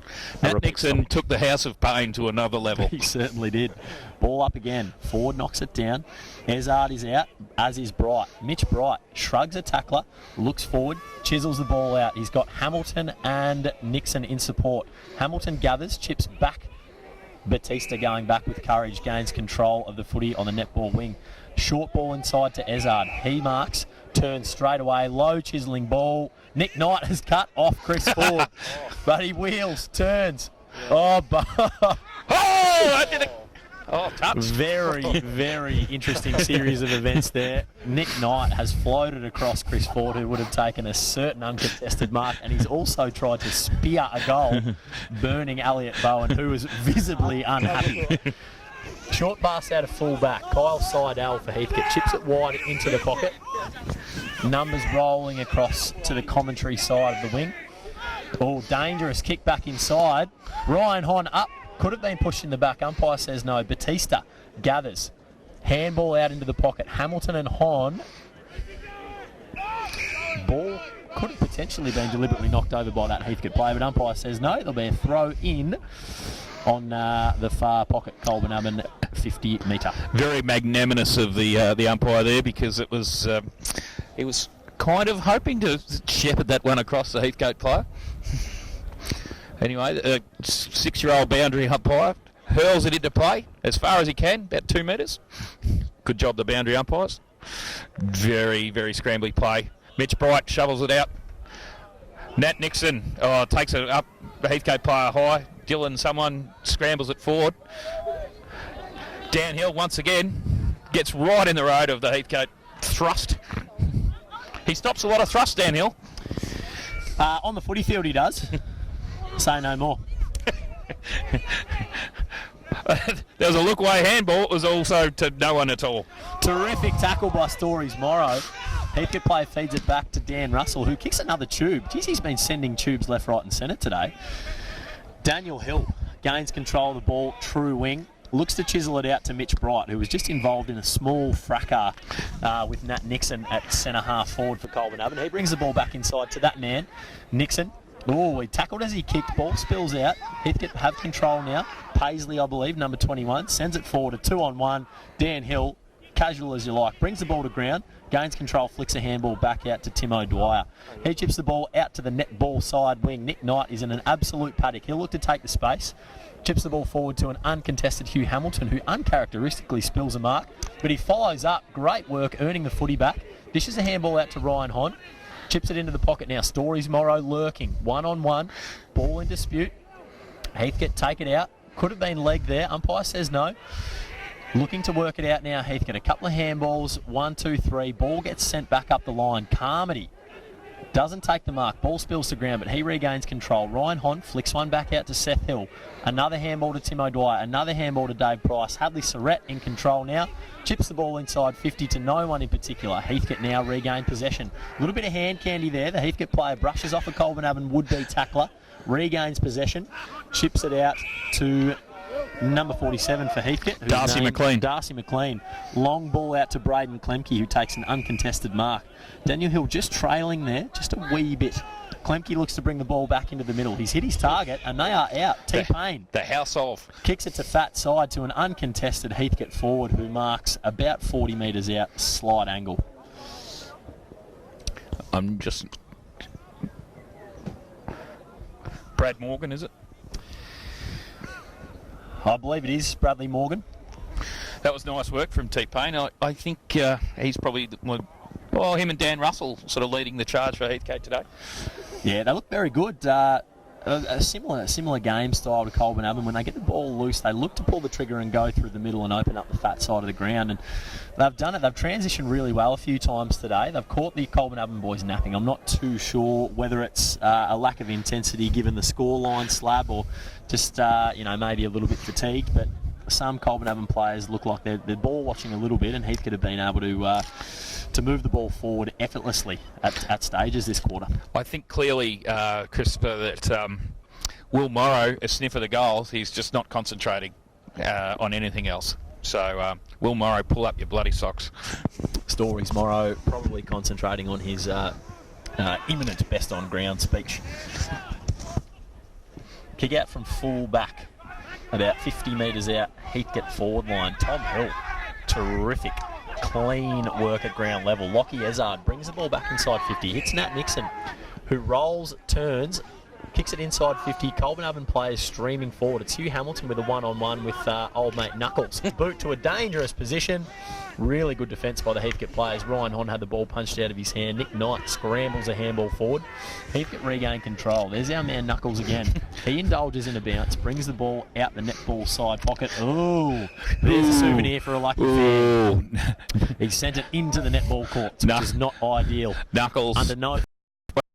He made a bit of a burst there for not being out in the netball court to take advantage of his beautiful pass. Seth Hill brings the ball to true centre-half forward. Nat Nixon surely held in the contest, and the umpire has seen it that way. Free kick. He turns and wheels on that dangerous left foot, and he has nailed Mick Batista on the chest. 30 metres out on a 45-degree angle. Batista just making sure the umpire and the Heathcote player know exactly where the mark is. He's a very big fan of that. I think he does that quite well. Just a healthy amount of carry-on, I believe. Tremendous fella, Mick Batista, and a very exciting player. In front of the reunion crowd, so this would be a nice goal for his own self-esteem, but also for the boys who are sort of can deep. Goes back and chips it to the top of the square. He has buried it. Lovely finish from Mick Batista. And unlike Will Morrow, who just kicked the sealer and carried on like a pork chop, all Mick did was maybe sort of paid some attention to his socks and sort of very, very nonchalant. Very nonchalant. Bread and butter for Batsy. Will Morrow, you could probably take a leaf out of his book rather than carrying on. Now, I'm not sure what's happening down there with the reunion, but maybe they weren't happy with the result there, or maybe they felt that goal wasn't impressive as some of the goals that they kicked in 2008. But there wasn't a great deal of applause, or just I'm not sure. Just concentrating on retelling the war stories, perhaps. Free kick to Hartley. Mitch Bright, yet another disposal. Looks to send the ball to half forward. He's got Lockie Ezard on. Tremendous defensive work by that Heathcote player. Ball in dispute just in front of us here. Jake Condon, clean at ground level, but he is met with a ferocious tackle from Lockie Ezard and penalised, holding the ball. Great work by Lockie Ezard there. Colbo look to set up as some of the Heathcote players flood back. Ezard takes control now. Nick Knight. Goal, Joe. Oh. No, he's within the protected zone, and that should have been a 50-metre penalty. I am ropeable. That man was standing 2 metres away from Ezard, who was awarded the free kick, and was able to smother the footy. We need to have some serious words. Meanwhile, ball gets brought out the other side to Interceptions Hill, who chips it back into the centre to Mitch Bright. He looks to send it forward. Ooh, no revs on that footy at all. Batista comes out to meet it, is held. Ball spills to ground. Knight cleans up, chips it up to Hugh Hamilton, who's one-on-one with Millard, and the ball is clobbered into the post. It'll be a boundary throw-in right in front of the can bar. Colbo Boundary umpire, no urgency right there. Just, I think the winter chill's getting to him. Is it possible that the goal umpire was too immersed in the boundary umpire, sorry, was too immersed in the commentary? I'd like to think so, Giz. I'd like to think so. This A-grade commentary up here. Sets himself and throws the ball in. Russell and Ford. Ball spills down. Batista lurking at the back. Bell comes across and legs Batista. No free kick paid. Sweeping handball. Clever tap over the top by Joe Barlow to Sam Vale. Hugh Hamilton one-on-one. Millard spoils again. Ball over opposite side. Colbo forward pocket. Much more prepared this time, Giz. So the boundary umpires are. Yeah, a little bit more professional looking than the young boundary umpire on the opposite But side. they get younger and younger every time, don't they? Oh, anything you can do to get your pie and your can of the Coke. Exactly. Pie and can of Coke at the game. Ball clobbered out towards the scoreboard. It will be another throw-in. This young man particularly earning his pie and Coke at the moment.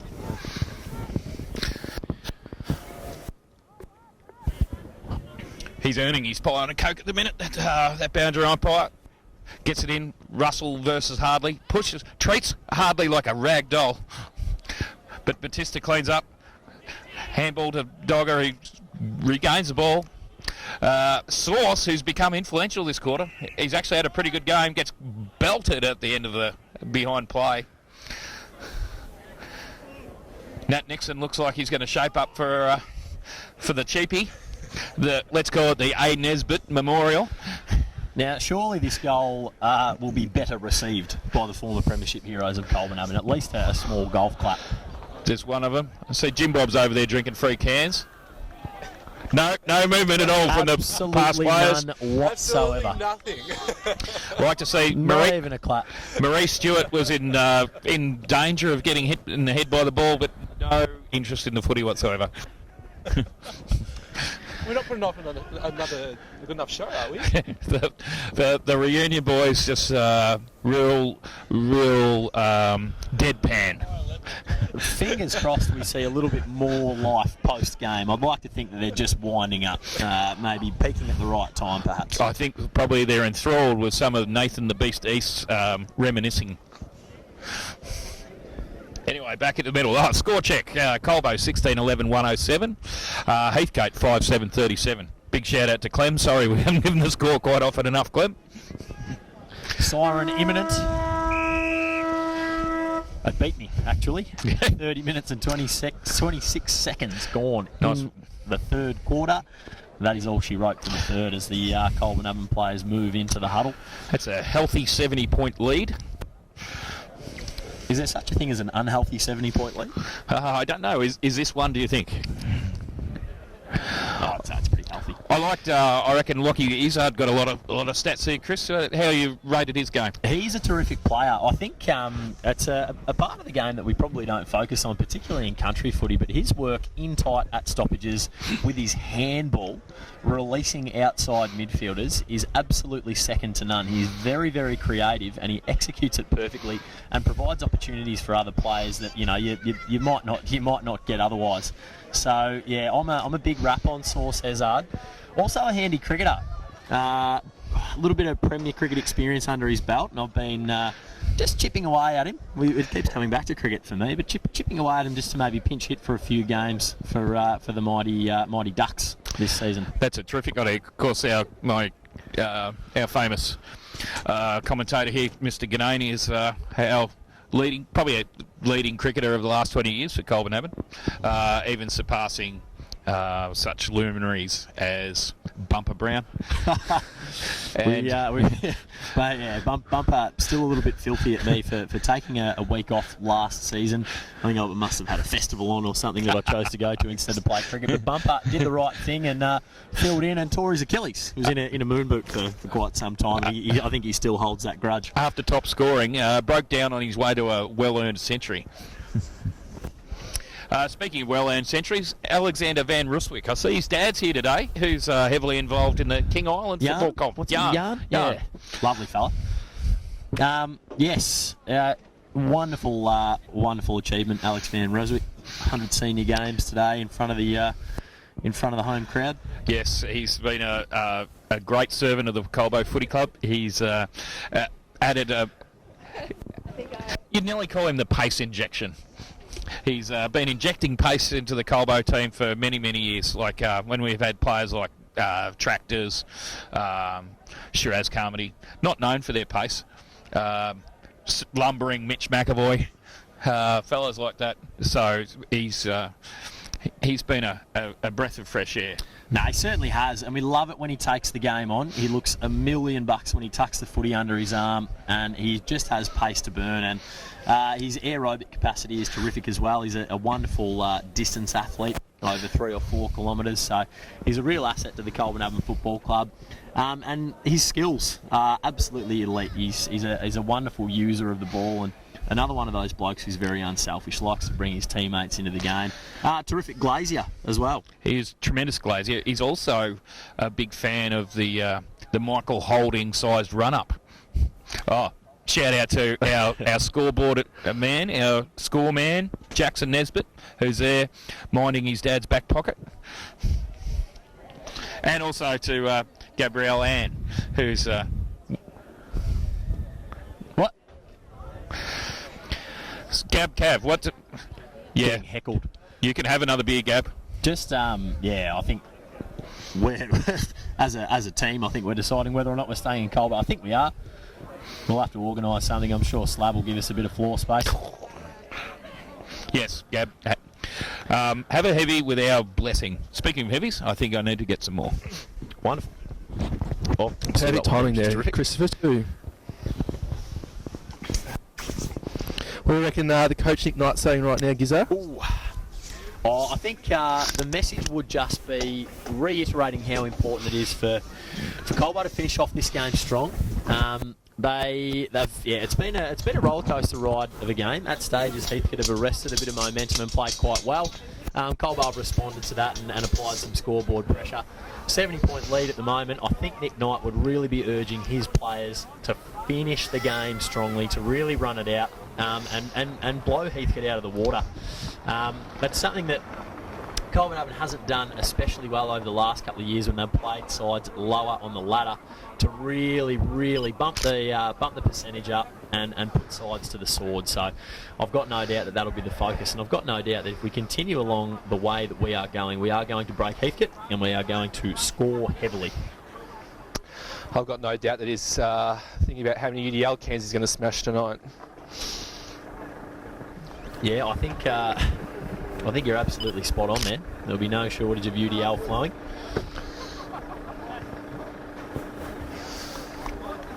Just trying to spy some of the Premiership heroes who are walking back from the huddle.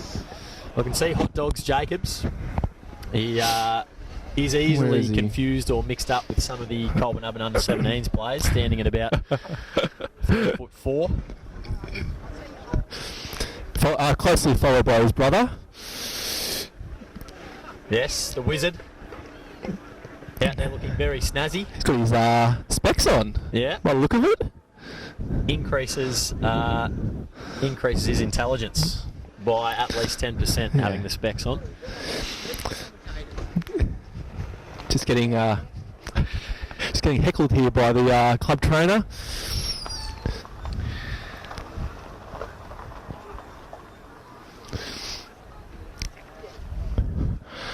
Right, just waiting for the crowd to clear this final term. The old boys aren't in any rush to get off. I think they're enjoying handshaking a few of the Colbo players, but in a few moments we'll be ready to go once again.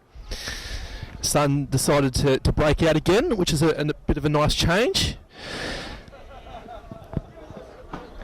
Yeah, as we touched on, wonderful conditions for footy.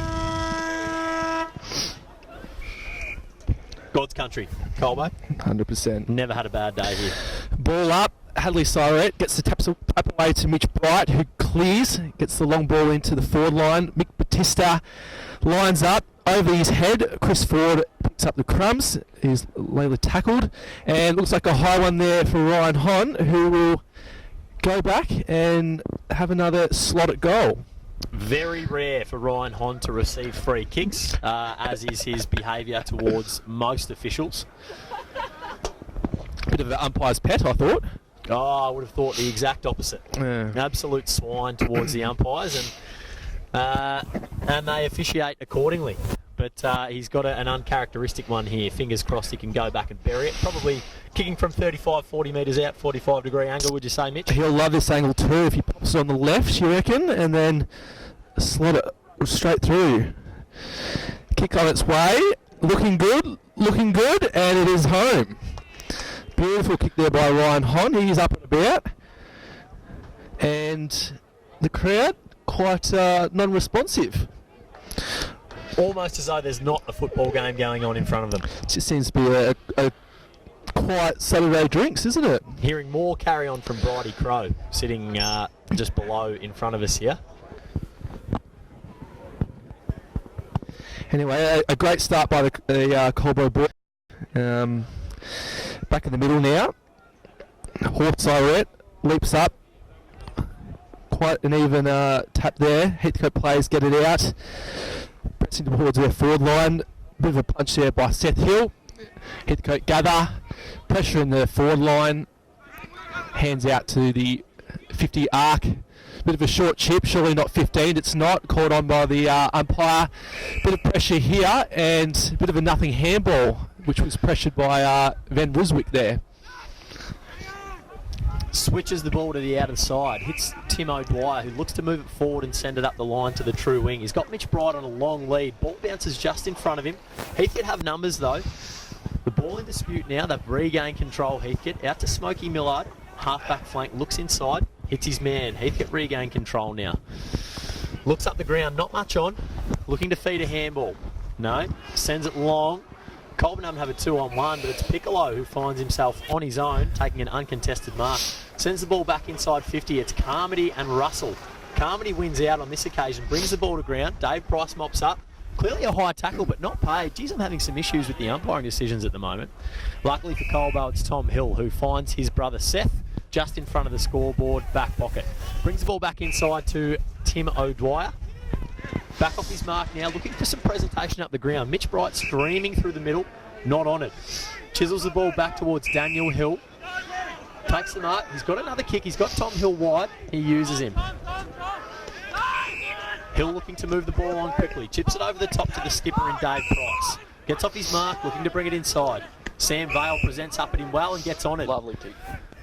Vale looking around now. Hill was on for the handball, doesn't use it. Chips up to Nat Nixon. Terrific. Amazing vertical leap there.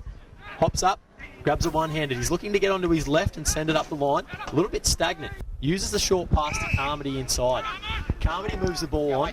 Short pass to Dave Price again. Copenhagen are working it really well here. Chips inside. He's got Stories Morrow. Picks it up on the fly. Chisels it forward to Hon on a lead. It's Braden Klemke who's with him, who's played quite well on him today. Ball spills to ground. Will Lowe. Clearly a high tackle, not paid again, and he's been penalised for holding the ball. I reckon. Goodness me. Takes a bit to get him down, doesn't it? And the 50-metre call here. Not sure what happened there. Hard to see from this side of the ground, but Heathcote will have it a bit closer to their forward line and potentially another chance here. Good idea. Surely Will Lowe up to his old antics with that 50-metre penalty, if I do say so myself. 50 gamer Will Blakely Lowe.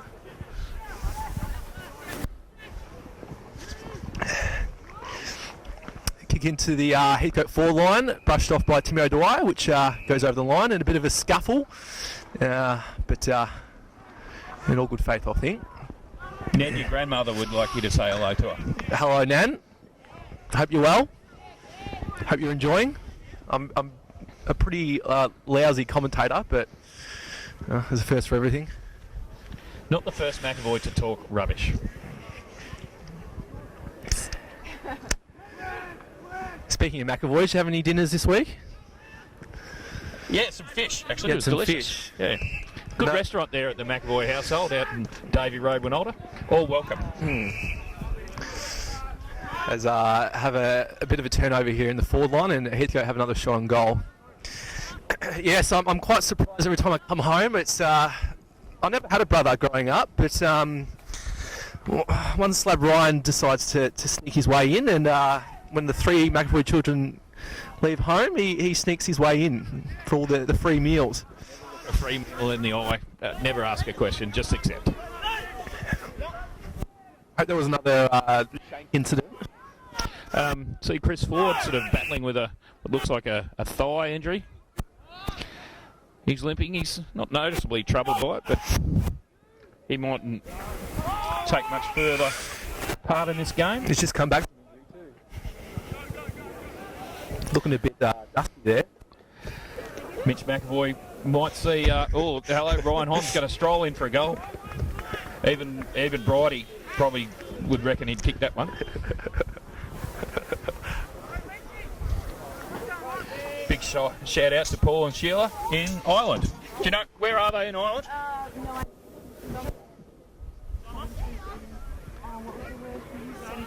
Oh.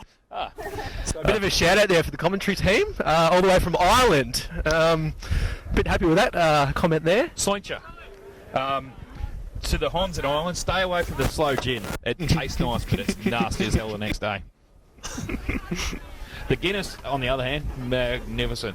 A chop in every Guinness. You would have caused a real ruckus in your time over there, Slap. I had a interesting night in Ireland once, where we are sitting in a bar in Temple Bar. A woman came up, the lovely Roisin comes up to me and said, "Would you like to come on a pub crawl? Here's a shot." So it was the Trinity College Gaelic Speakers Association. Big shout out to Roisin and Fiona from the Trinity College Gaelic Speakers Association. I and my friend Ben are probably the only non-Gaelic speaker members of the Gaelic Speakers Association, and had a pretty interesting night out. Ended up under Trinity College listening to traditional Irish music, which apparently, until I got kicked out for complaining about them singing funeral dirges. I love Ireland, but it's a sad town. Anyway, we've got someone. Sorry, we lost track of it here. Batista, we got off track.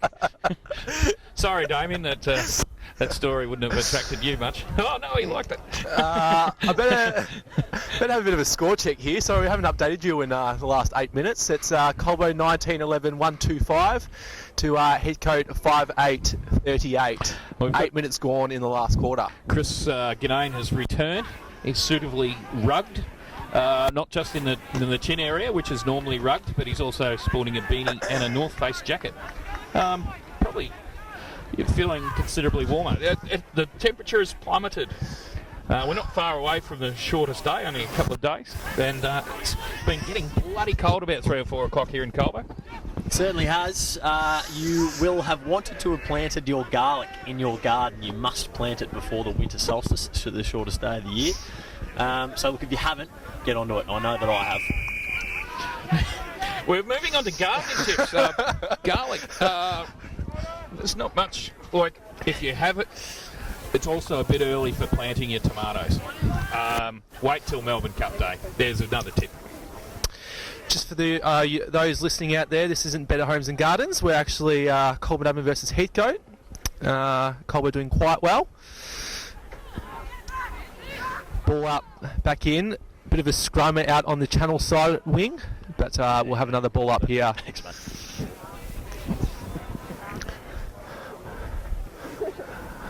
Mitch's nan has reported in. She's complaining Yes. that she doesn't get any meals. Yes, I've had that same message as well. So, yes, I agree with you there, Mother.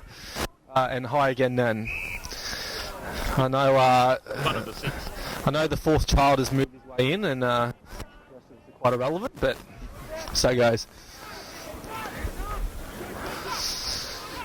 Ezard flicks a handball out to Will Morrow, who has been aggressively thrown down after the fact. Goodness me, every time I pick up the mic, there's been a questionable umpiring decision. Heathcote have control. Kyle Seidel chips the ball back into Dan Russell.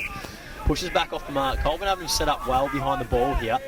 Not much on. Chisels the ball out wide to a Heathcote player who looks to send it inside 50. Tremendous kick. Looked to have been right in the sun. Who's this man? It is number 18, Alex McIver. McIver Creek. The McIver Highway. The dreadlocks on a grown man, which is interesting. I thought that sort of went out 10 or 15 years ago. The blonde dreadlocks. And the man bun. It's a bit of a all going on. Very Jamaican. In saying that, a very good kick, and Heathcote get their 6th goal. Score check, Colbo 19-11-125 to Heathcote 6-8-44. Still no movement from the reunion. Absolutely no life. I can see club legend Toot Morgan down there having a good old yak to a few past players. I can also see Lincoln McRae, who's just had a seat next to Paul Morgan there. Was he the runner for one of those grand finals, Lincoln McRae? Yes, he was. True clubman? No, he missed out. He was playing in 2008 until halfway through the year upon receiving a head knock, which when I spoke to him earlier today, he still hasn't quite recovered from. 10 years later. I think most people that have had anything to do with Lincoln would probably agree with that. Much loved character of the Colbo Football Club nonetheless. The Wolf, famous during his publican days for his special sauce, which I hate to think what was involved in that.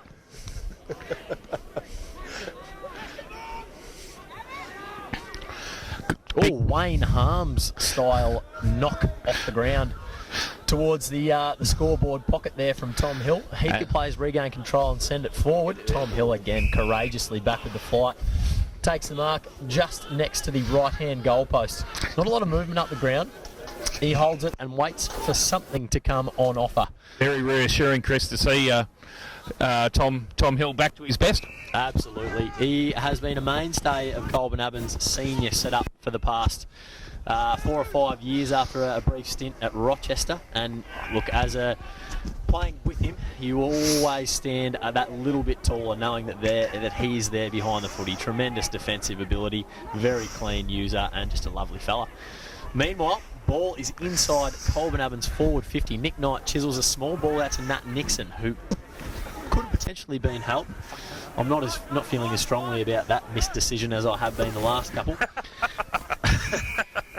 Heathcote player chips the ball out and it tumbles across the line for a throw in about 60 metres away from Colbo goal, channel side of their Triple MJ Morgan Reserve. Now another quick question for you, Chris. I see our runner today, quite a strapping sort of character. What do you think? What do you think the chances of our runner playing this season? Yeah, Mitch and I touched on that earlier. Had a very good conversation, a little bit of weeksy time. It would be fantastic to see him take the field again, but the medical advice that he's received, it probably doesn't make a great deal of sense. We like to put our players' well-being, health and safety first before our results on field. But look, I'm sort of thinking that he might make a return through the reserves. Love to play with Grant again. It'd be terrific. He's looking fit, trim, taut. We've touched on that as well. Recently married as well, so congrats to Grant and Michaela. Ooh, that's Hugh Hamilton. Huey Hamilton, another shot on goal coming up.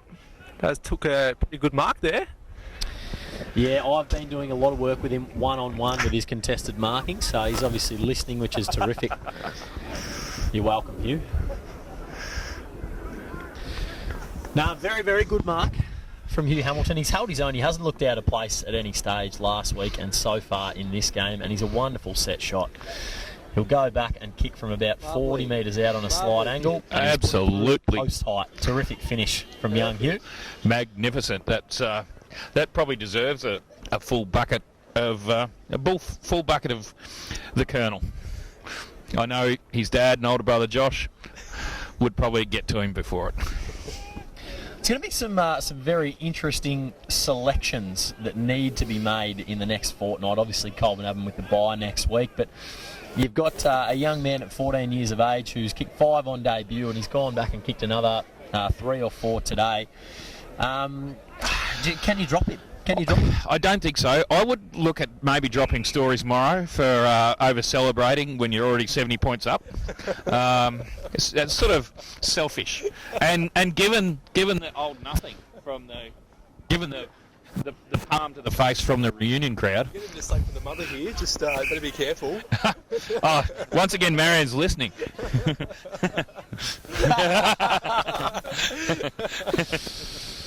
No, fair enough, Marion. Yeah. Very well said. Very well said. Joe Barlow with a timely fist. Dogger whilst wrestling and out-wrestles his opponent. Beautiful handball to Joe Barlow. Scrappy kick to 50 gamer Blakely Lowe. Wheels around on the right. Beautiful kick. Hugh Hamilton in the front position. Couldn't mark. Scrappy play. Someone's trying to take the head off a Heathcote player. I don't know if he would like what he sees if that happened. Ball up. Batista lurking. I like him lurking. No, Knuckles paddling it towards the Colbo game. Oh, Nick Knight, terrific tackle. And he has been awarded a free kick. Wonderful forward pressure from our fearless coach. Nicholas A. Knight, a wonderful coach. Terrific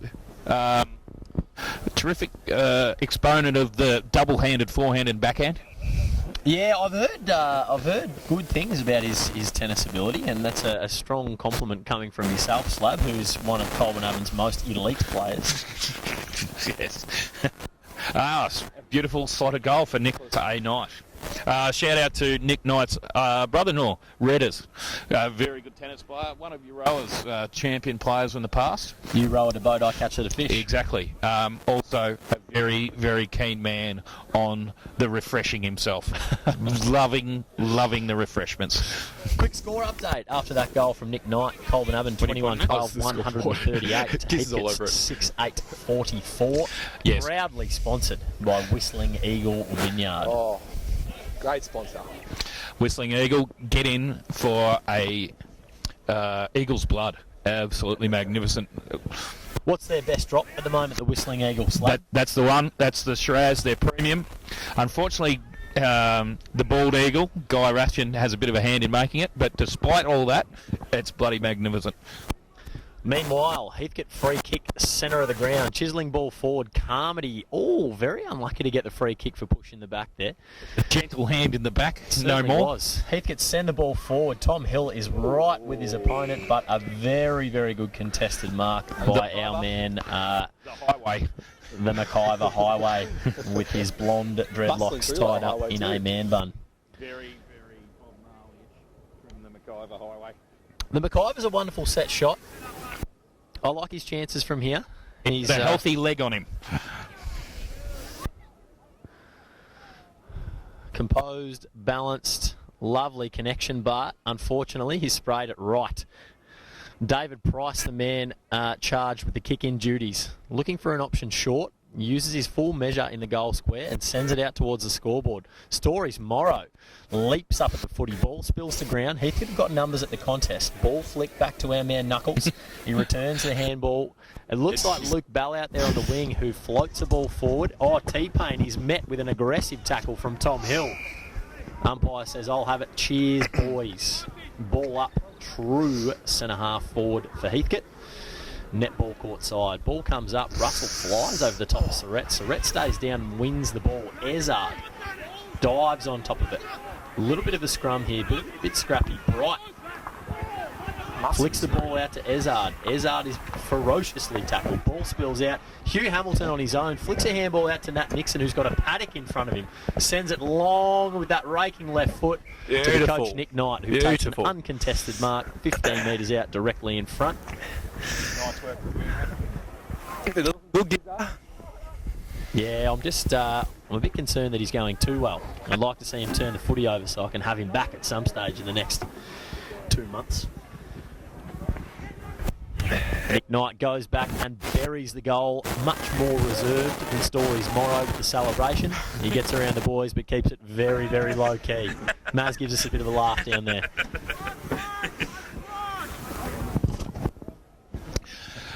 Yeah. Sorry, Marion. No surprises that our Premiership reunion heroes haven't batted an eyelid down there. Still completely unmoved. We haven't really bagged out Dave Price either, who is also a bit of a maniac. Sorry, Pricey. But he's up the wrong end for celebratory goals. I'd like to see a goal from William Blakely Lowe to celebrate his 50th, or the Dutchman. Yeah, a big Curtly Ambrose run-up from Dutchy would be terrific. Bomb one from beyond 50. I think, unfortunately, Nicholas A. Knight has taken control of the forward line, and I don't think we'll see too many other goal shooters but himself. Oh, the McIver Highway, stirring it up, Bob Marley style.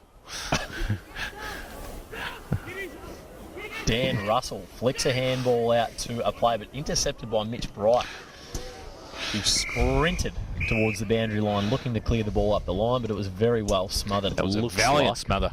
Kyle Seidel was able to get his hands on that one. Ball up just in front of the solar power sign, 35 metres out from Heathcote's goal. A terrific game from Chris Horsley in the second stay. Gez, I was speaking to him earlier. Full game on the bench. Yes. Reminiscent of my own career in the twos. I have been regaled with that tale of your reserves career many times. No, Horsley's GPS data probably not going to be in the top 10 or 15 in the club, but a few little jogs out to the the wing area with some drinks, and then back to the bench. Yeah, I think at one point he might have gone back into the rooms for maybe some sort of rub. It may have even been to the canteen.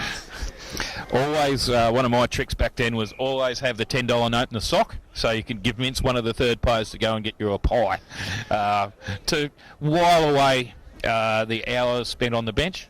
There was also one game where I couldn't go on, despite there only being 16 players on the ground, because I had some hot chips coming from the shop. Gravy?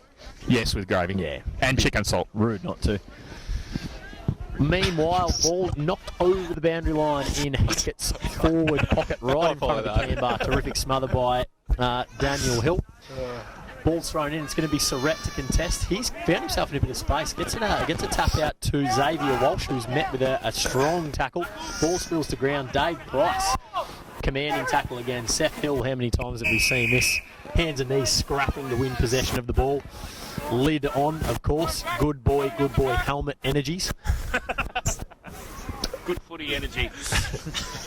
Sam Vale with a little bit of ice on the ankle makes his way to the sheds. Done for the day, no doubt. He is another Premiership hero from 2008. He'll be looking to have a few quiet frothies. Kick a goal, Will. Ball to be thrown up about 40 metres away from Heathcote's goal.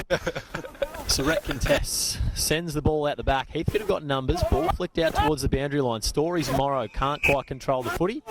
A very brave boundary umpire to call that one out on the foot. It'll be hurled in again. He's very good, this boundary umpire. He's done well. I'd like to say a little bit more bend in the knee and a big snap as he releases the ball. Mind you, that was much better. Good trajectory. Surrett's knocks it down. Condon in control of the footy. Chucks it on the left, goes deep. Guess who? Interceptions Hill. Can't get past him, can they? No. The wall. Oh, spoke too soon. Very, very risky Intercepted by kick. Das McLean. Rolling maul. Carmody manages to gain control and send it long to Nat Nixon, though he stumbles. Ball in dispute. Hamilton's there. Luke Bell gains control and sends it back to the middle. Stories Morrow intercepts right on the centre circle.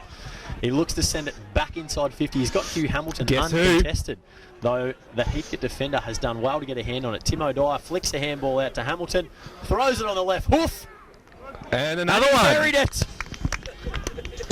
Very well coached. I've been doing a lot of one-on-one work with him on his left foot. Terrific snap. That's 4 snags for the young fella, Giz.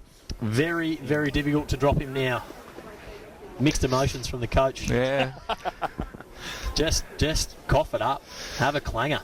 No. Give Nida a reason to send you back to the thirds.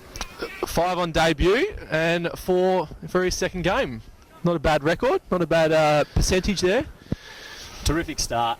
Really terrific start for the young fella. And no doubt he's learning a lot. The senior players will be getting around him and making sure that that he is learning each week, becoming familiar with the structures and setups and, you know, what it takes to be successful at senior level at Colbo Oven.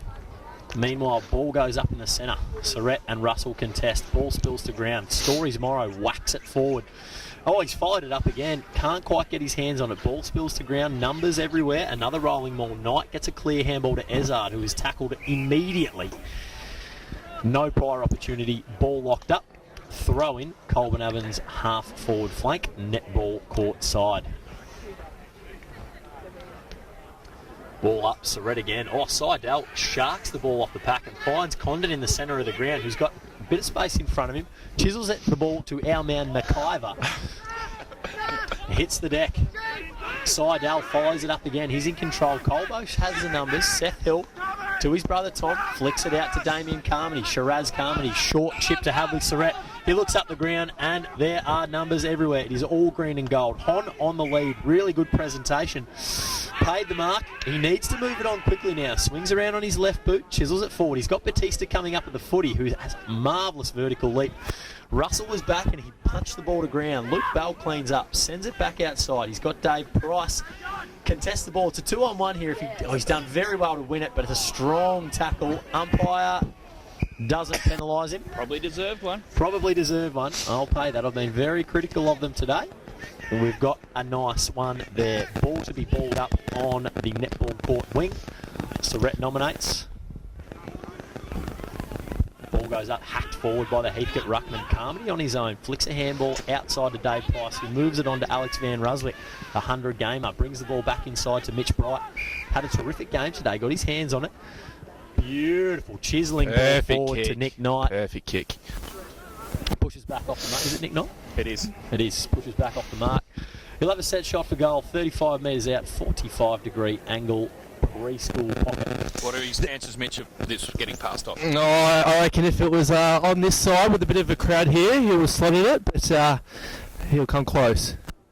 Kicks on its way, and it's just on the left-hand side. Goes in for a minor. Margin now, 106 points with 27 minutes gone. Quick maths. Handsome. Quick maths. I think Coach Nick Knight would be quite happy with that, I reckon. Anyway, ball kicks out from Heathcote, and who else? The wall. Dan Hill marks, intercepts, goes in board to Damien Carmody. Quick kick into the forward 50, and who's there? That is Nat Nixon. Takes an easy, uncontested mark, rolls back to slot Colbo's 24th goal. One more before the end of the game. Big rude, not too arrogant. Looks like 45 out, straight in front. Big kick. Lines up, on its way, and it looks quite good. Slot it straight through the middle. That's for Colbo's 24th goal. The score's 24-13, 157 to Heathcote 6-9, 45. And Gizza, I reckon that's a little bit of a shellacking. Yeah, absolutely. We spoke at the start of this quarter. Trying to predict what Nick Knight's message would have been. I think it would have been to really put Heathcote away today. And it's been a terrific fourth quarter. They've really applied pressure across the ground and been able to hit the scoreboard, which is terrific. Increase that lead to over 100 points. Really bump up the percentage. I think Nick Knight would be pretty happy with the result. Can't be too long left to go now. Ball up. Lockie Ezard. Will Murray gets the clearance straight into the forward 50. Ryan Hon there looking dangerous, but fisted out there by the Heathcote defenders, and they'll be in for a ball up on the Colbo kindergarten side. 29 minutes gone, can't be too long left to go, and Colbo will be pretty happy with this effort. Just a small concern, Mick Batista walking off the ground now. A little bit of a head shake.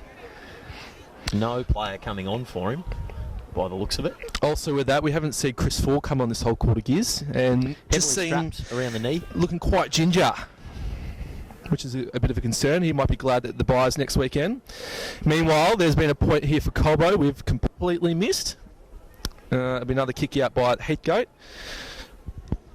Nick Knight, arms in the air, waving, trying to organise this offensive zone.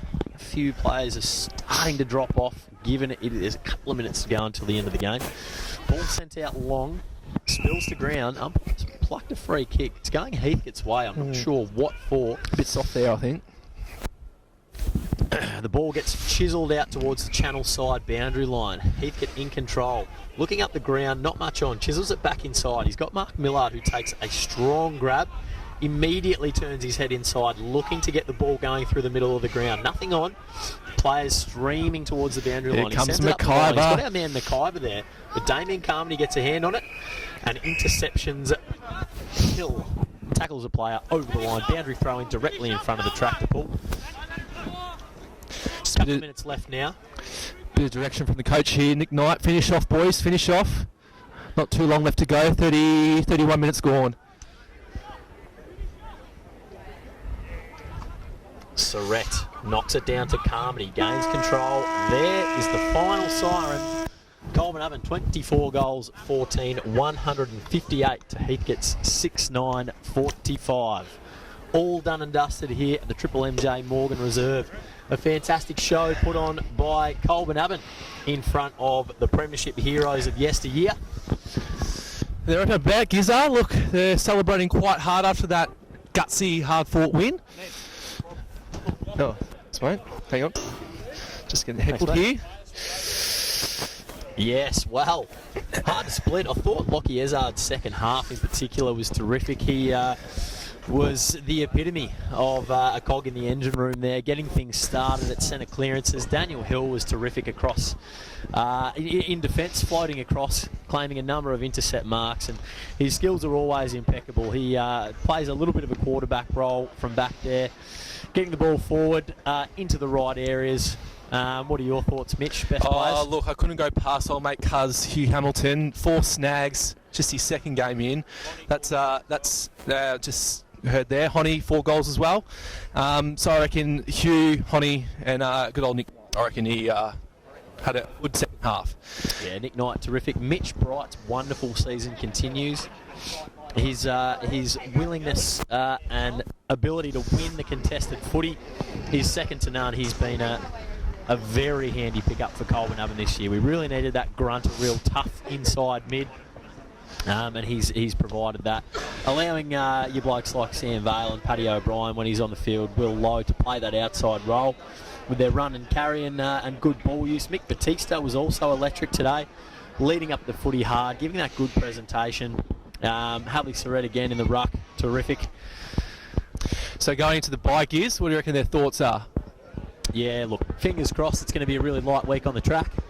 Maybe even no training. Maybe we'll go to the pub or something. Fingers crossed. Fingers crossed. No, it'll be a wonderful opportunity the week off to get some players with a few niggles right. And we should come back after the bye against Leachville, I believe. There hasn't been a bigger test for us at this stage. So fingers crossed we can put together a complete performance with a full deck on the park in all grades.